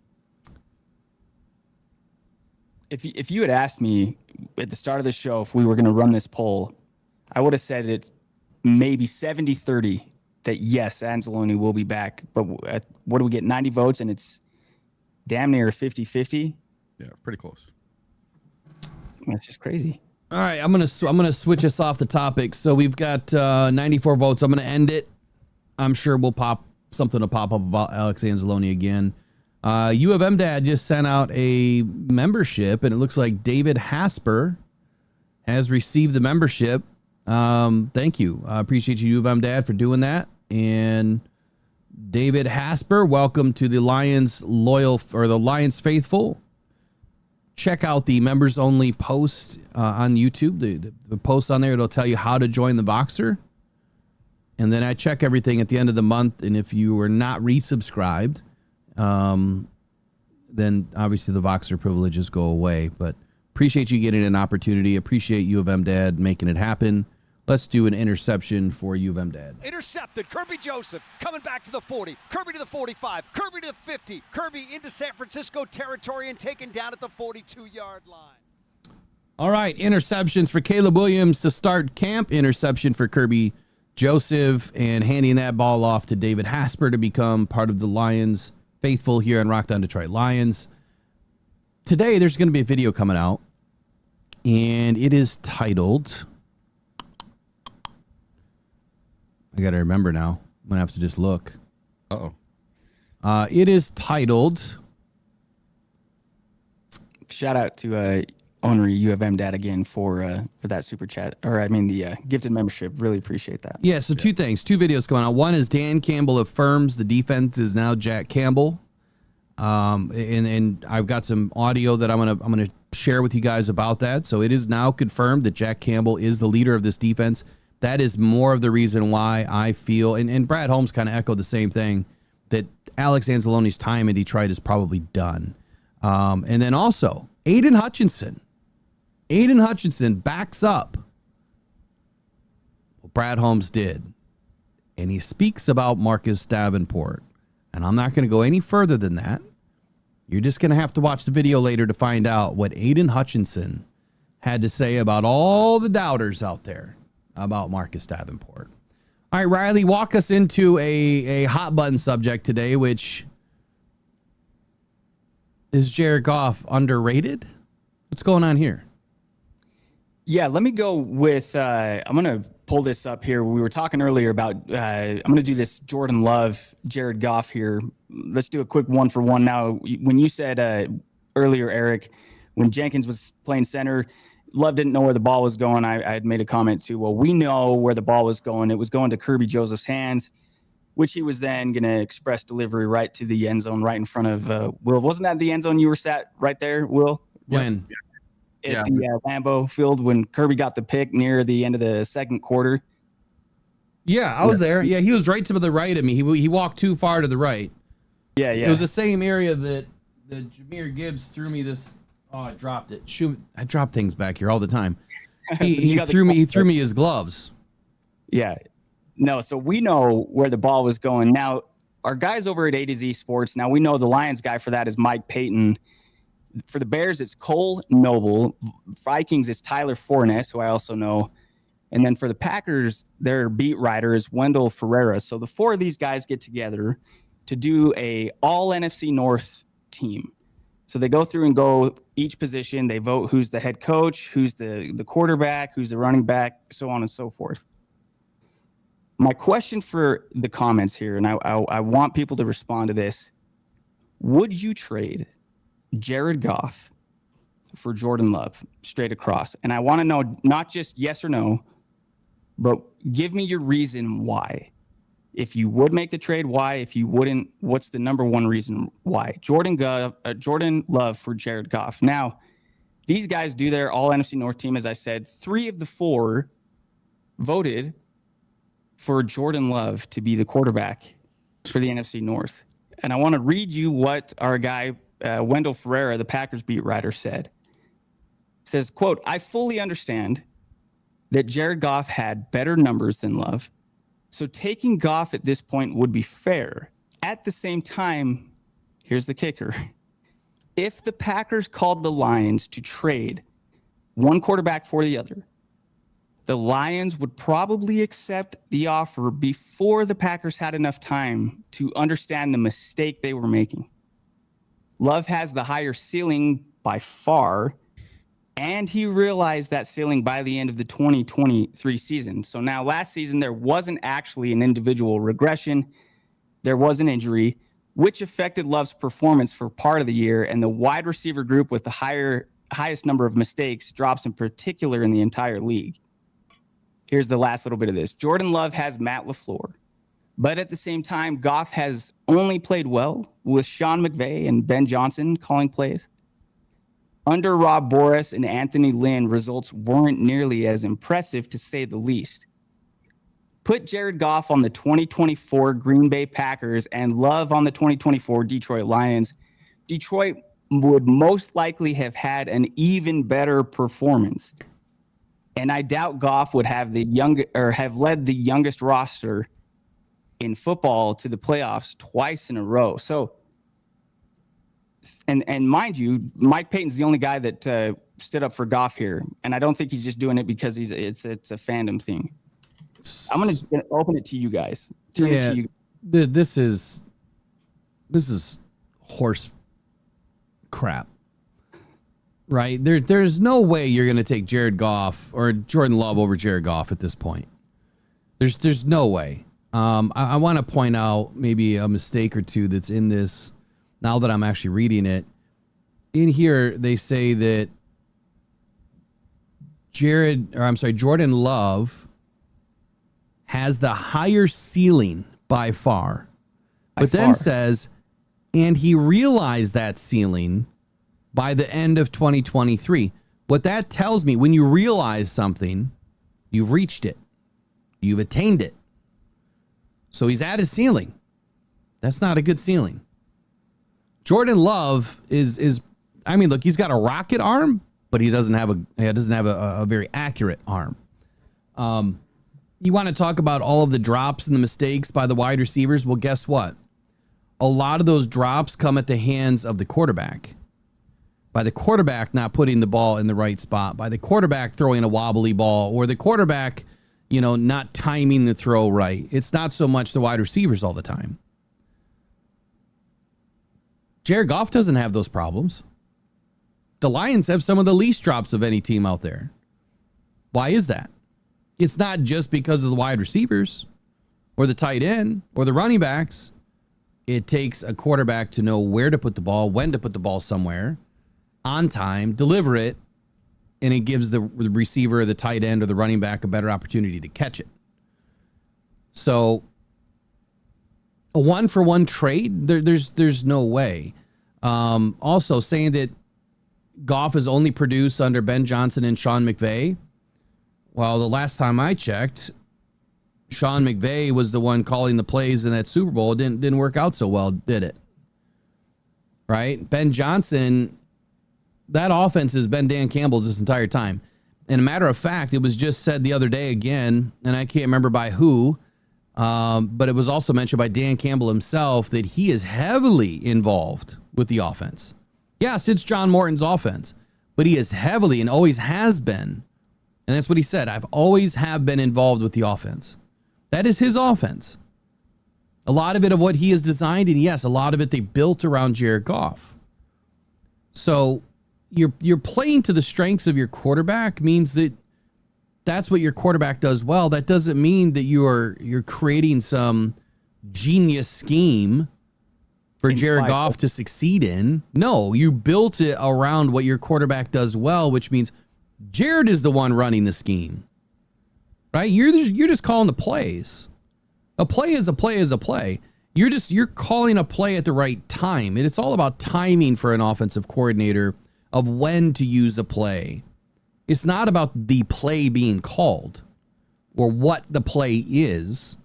The offensive coordinator's job is to figure out what the defense is probably going to do at this time and how my offense can surprise them a little bit. It's no surprise of who's going to do what and where guys are going to run and probably where the ball's even going to go to. But it has to be somewhat of a surprise as to when that's going to happen. It's hard to be new in the NFL with anything. They've all seen this stuff, right? Matter of fact, Aiden just said that the other day too. He's like, look, there's nothing that I'm going to see now in the NFL that's going to be like this big aha moment. There's nothing too big for me now. It's just I need to get better at what I'm doing. Jared Goff has been one of the best quarterbacks in the NFL since he entered the NFL. He had 2 bad seasons, his rookie year in Detroit and his rookie year with the Rams. And in his rookie year with Detroit, he didn't have anybody to throw the ball to. So to say that it was Anthony Lynn, that Jared Goff didn't have, a good connection with Anthony Lynn. Anthony Lynn didn't have any players on that squad at the time. Anthony Lynn was fired because he probably wasn't calling the right plays, wasn't able to get enough out of the quarterback, wasn't able to tailor the offensive scheme to Jared Goff. And who took it over? Dan Campbell. And who did he teach? Ben Johnson. And then after about 7-8 games, he handed it to Ben Johnson, but was still heavily involved. So I'm going to call horse shit on this one. Ain't no way.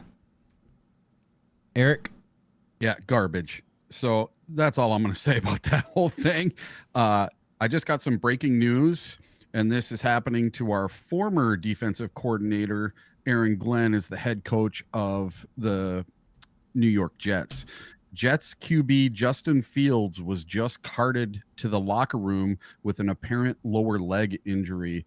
Early concern for the Jets as he was carted to the locker room. He's riding shotgun on the cart and not on the back. Oh boy.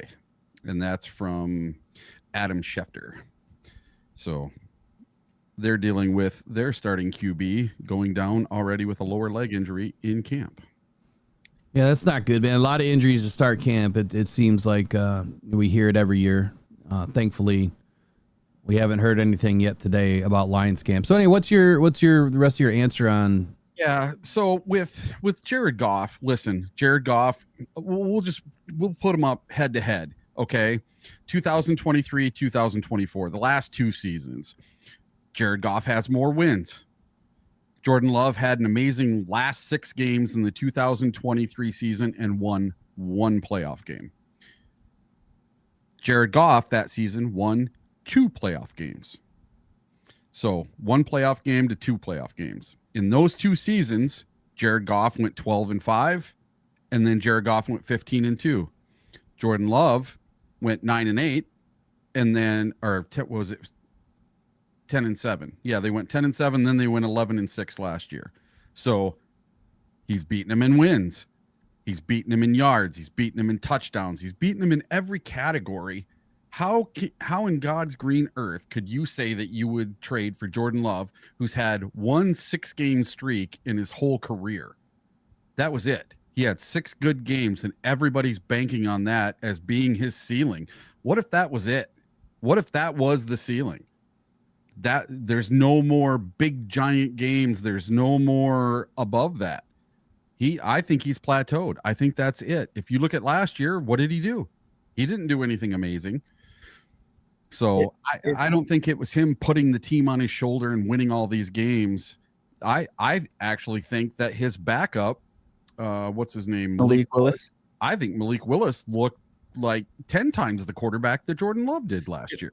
If Jordan Love had 37 touchdowns last year, like Goff did, to 12 interceptions, if he had 70% completion rate, yep.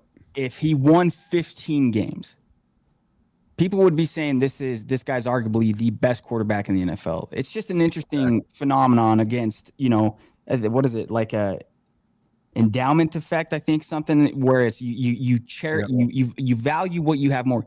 None of us, none of the 3 of us, or anybody in the listening or the comments here, believe that Jordan Love is, I would say, like, we don't think he's a trash quarterback. No. But to say that the Lions would just do a 1-for-1 trade and that the Lions should say yes in this hypothetical scenario before Green Bay realizes they're making a mistake is just asinine. Yeah. And I would have been happy to have Ben Johnson back, but I'm actually glad now that it's like, all right, this is the thing has changed here. Now I'm damn excited for Jared Goff to go show, okay, whatever narratives are out there, if he goes and win, but we know if the Lions win 13, 14 games and win it all this year, they're still going to find a way to say, yeah, Jared Goff. Yeah, but Sean McVay made him. That's just what it's going to come down to. So it's just an interesting kind of thing. Again, it was, and Wendell Ferreira from the Packers wasn't the only one that went with Love. Surprisingly, 3 of those 4 guys did. They just all hate the Lions, man. It's got to be. It's got to be, right? That's the only reason. Like, Jared Goff is such a good football player. He is such a good quarterback, and it's just so overlooked. It's crazy. Do we have a Packer in this house, man? Someone voted yes. It was 1 person, or at least 2% of the vote, so which is about 1 person, voted Jordan, yes. Maybe Jordan Love's listening.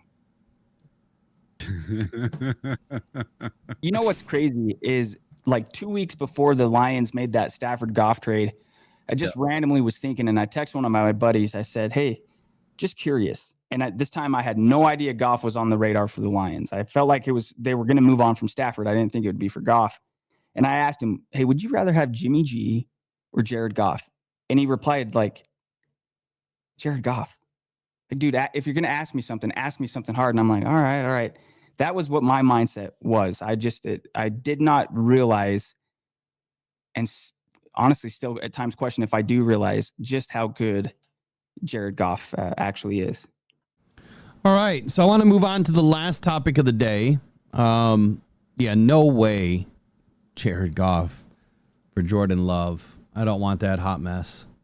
No. In Detroit. So reported on this a couple of months ago that there was a big merger or deal that was going to be happening for the NFL media, and it's moved to the next step. So ESPN and the NFL are now closing in on a deal for what they're defining as the next era of NFL media, the next era of a media deal. Now, in 1987, what was once an 8-year-old cable network in just 41 million homes has now acquired the rights to 8 NFL regular season Sunday night games and the Pro Bowl, which was then ESPN. But now, fast forward, all these years later, right? According to sources briefed on negotiations, ESPN and the NFL are now moved into the 5-yard line. So they are deep into the red zone, and they are on another groundbreaking deal for ESPN to acquire NFL Media, which is the arm of the league that focuses on content and runs the NFL network. The deal, though, different from the way that the league and the All Sports Network deepened their ties in 87, comes as ESPN makes its programming available in a direct-to-the-consumer product this fall. So ESPN is hyping this upcoming iteration as the next era at a price of, get this, $29.99 a month. You can now or will soon be able to have ESPN as a streaming app, and you will no longer need cable. The fact that they're probably going to add the NFL to that now, that's kind of big news, right? But $360 a year just for ESPN and all of the other ESPN programming has to include the NFL at that price. It has to. I mean, I pay what, about $150 a year to have NFL's streaming platform, if you will, NFL Pro, NFL Network is not included. Live, anyway, it's not included. So it says while the contract between ESPN and the NFL is not signed, the two sides have been closing in on the talks that first began 4 years ago, heated up a little bit more than a year and a half ago again, and now are the closest they've ever been with the league, even informing its owners they may be needed for a vote on it next month in August. Pretty interesting stuff, but what does this tell me, right, as a sports consumer?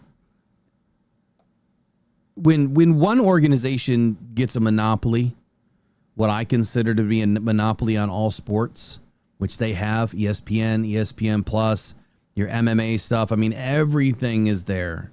And now they're going to be able to grab the NFL media.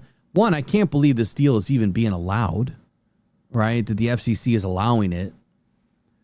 But this could change the way that we're able to even consume the NFL. As you've noticed, there's been some former NFL media personnel now moving to ESPN. They're no longer with the NFL. And that's in a move, I think, to kind of get ahead of the curve of what's coming. Put them in a position. Very interesting that this is happening. It's obviously big for the NFL and ESPN. But my question is going to be, what's going to happen to all the consumers? I have the Disney, ESPN, Hulu package. That's like $15-16 a month. And then I have, the NFL Pro. That's like $15-16 a month. So there's my 30. So if they're going to give us NFL Pro, ESPN, ESPN Plus, Disney, and all that stuff in one big package for $30 a month, I would be okay with that. But I got to be honest. Back in like 2000, I had this idea. I said, wouldn't it be good if you could just go to your cable company and say, I don't want all of these channels. I just want these 10. And back then I was thinking what was going to become Netflix soon, right? That I just want to be able to pick and choose what I want. I don't want all this other fluff. I don't watch any of these other channels. Why are we paying for all this crap that we're not watching? Only if I knew a billionaire back then when that idea was hot, where I would be today. But anyway, the point that I'm trying to make is this is totally changing the landscape of how we consume sports. It's getting more costly than what cable used to be. Streaming platforms came out with the idea that now you don't have to pay for all the fluff. You can just pay for what you want to watch. And now it's more expensive. I don't know about you guys, but I probably have 3 ESPNs and you know what I mean? 3 NFLs because you somehow sign up for all these extra accounts. And I'll go into that a whole nother day, but Amazon, I think, does that on purpose. Anyway, it's more expensive now to watch anything, to consume sports. And again, these people are pricing you just your regular everyday blue collar worker out of being able to watch their teams on a Sunday. I hope that everything stays, on local channels. But any ideas or any takes from you guys on this? Yeah, I do have to get going. Yep. So I'm just going to do real quick on this. It just seems like another money grab to me. Now, if they put everything all in one and I'm already paying for Disney and that just gets squished together, perfect. That's fine. I don't mind it if it includes all that stuff with my Disney subscription, but I'm not paying for Disney and ESPN and the NFL Network and this and that to be able to stream it. If it's all included, fine, but I don't know. It just seems like a monopoly to me, just like you were saying. So for my final 30 seconds here, I just want to highlight one of the comments from today. And this was from Marcus Newsom. And he said, Jamal Williams broke Barry Sanders' single season touchdown record. And he got let go in the offseason. We've released overperformers before. He'll be missed, but replaced if need be. Above all else. And he's talking about Alex Anzalone. Yeah. So we've seen it before, and we thought it was going to hurt the team dynamic. The next year, the team came out and got 12 wins. So I think we're going to be okay with or without Alex Anzalone. I hope it gets resolved, but if it doesn't, I think we'll be okay either way. And I will see you guys tomorrow morning. All right, buddy. Have a good day, man. We'll see you, Eric. All right. Hey, that's a great statement from it was Marcus Newsom, I believe. Yeah. Yep. All right. Final thoughts from you, Riley, on the ESPN merger or the ESPN deal with the NFL, and I guess let's get a comment in there on what Marcus Newsom just said. Yeah, for sure. I think the a la carte kind of idea would be great. I so infrequently watch TV. I get home and I've almost always got headphones on. I'm listening to the videos that you put out throughout the day or as much Lions content as I can consume. Otherwise, I'm paying $350 to watch Lions games every year, although I do have a niece that's in college, and so I can use the student discount, but that's only going to continue for maybe 1 or 2 more years. So I don't know. Maybe I'll just move out to Michigan so I can have that, because to me, I just need to get to the Lions games. But yeah, it's the continued evolution of it. I know I pay every month for stuff that I don't use. Absolutely. And then Marcus Newsom did also say how many QBs have had 4,400 plus yards, 29 touchdowns in 3 straight seasons. Goff is one of them ones. Goff had 16 more touchdown passes than Mahomes in 2024 and 800 more passing yards. And does say Mahomes runs faster, but it's just it's awesome, man. The giraffe Goff, I love it. But yeah, the statistics for Jared Goff are, I mean, we've got a great quarterback in Detroit. There's no question about that. So tons of great comments. Can't even go through all of them, but yeah. Well, you know what? A little unknown or maybe not paid attention to stat.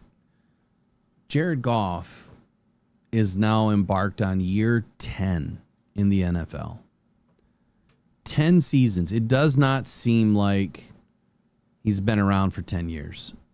No. But 2016, he's drafted. He plays for the Rams for his first 5 years. Traded to the Lions now will be his 5th season.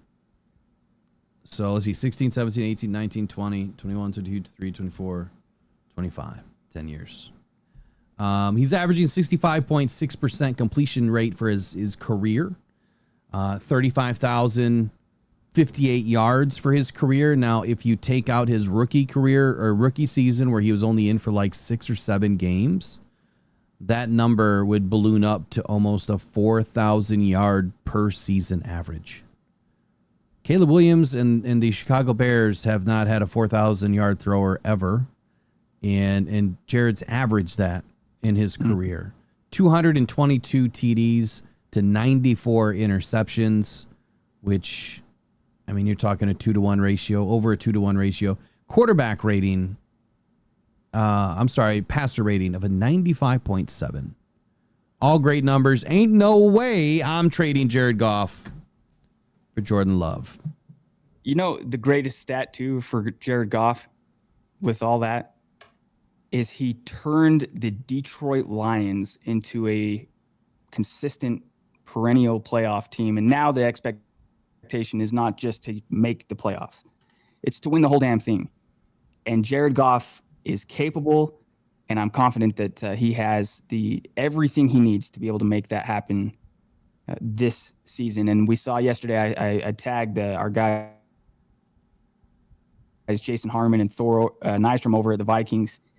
They love J.J. McCarthy. You know, other than when they're playing Lions, I hope it pans out for them. That those guys love their quarterback. And they say, you know, is there a better pairing between quarterback and coach, McCarthy to O'Connell? And when I read it, I thought, yeah, I think there is. I think it's Jared Goff and Dan Campbell. That's a match made in heaven right there in that. Yeah, I think your internet's starting to get goofy again. I heard you, though. I heard you. So, yeah, Jared Goff, he's averaging 4,246 yards a season if you get rid of that rookie year where he was only thrown in to lose. Look, I love my 1-6, man. He's my quarterback, and I think that he's going to do great things this year with his dad's strength. So, all right, we'll see you guys back here tomorrow. Rise and Grind Morning Show starts at 8 a.m. Take a look. Turn your notifications on for us today so that you can get notified about the videos and the live shows when they're dropping. It's a max of 3. That's it. You only get 3 a day. Even when I'm putting out 9 pieces of content in a day, you're only going to get 3 notifications. It helps us, right? The more notifications that you have on, especially as a newbie, you're going to get notified when we're going to be doing giveaways. Krista, I got your email. We'll make sure that gets taken care of. But yeah, man, look, big season ahead.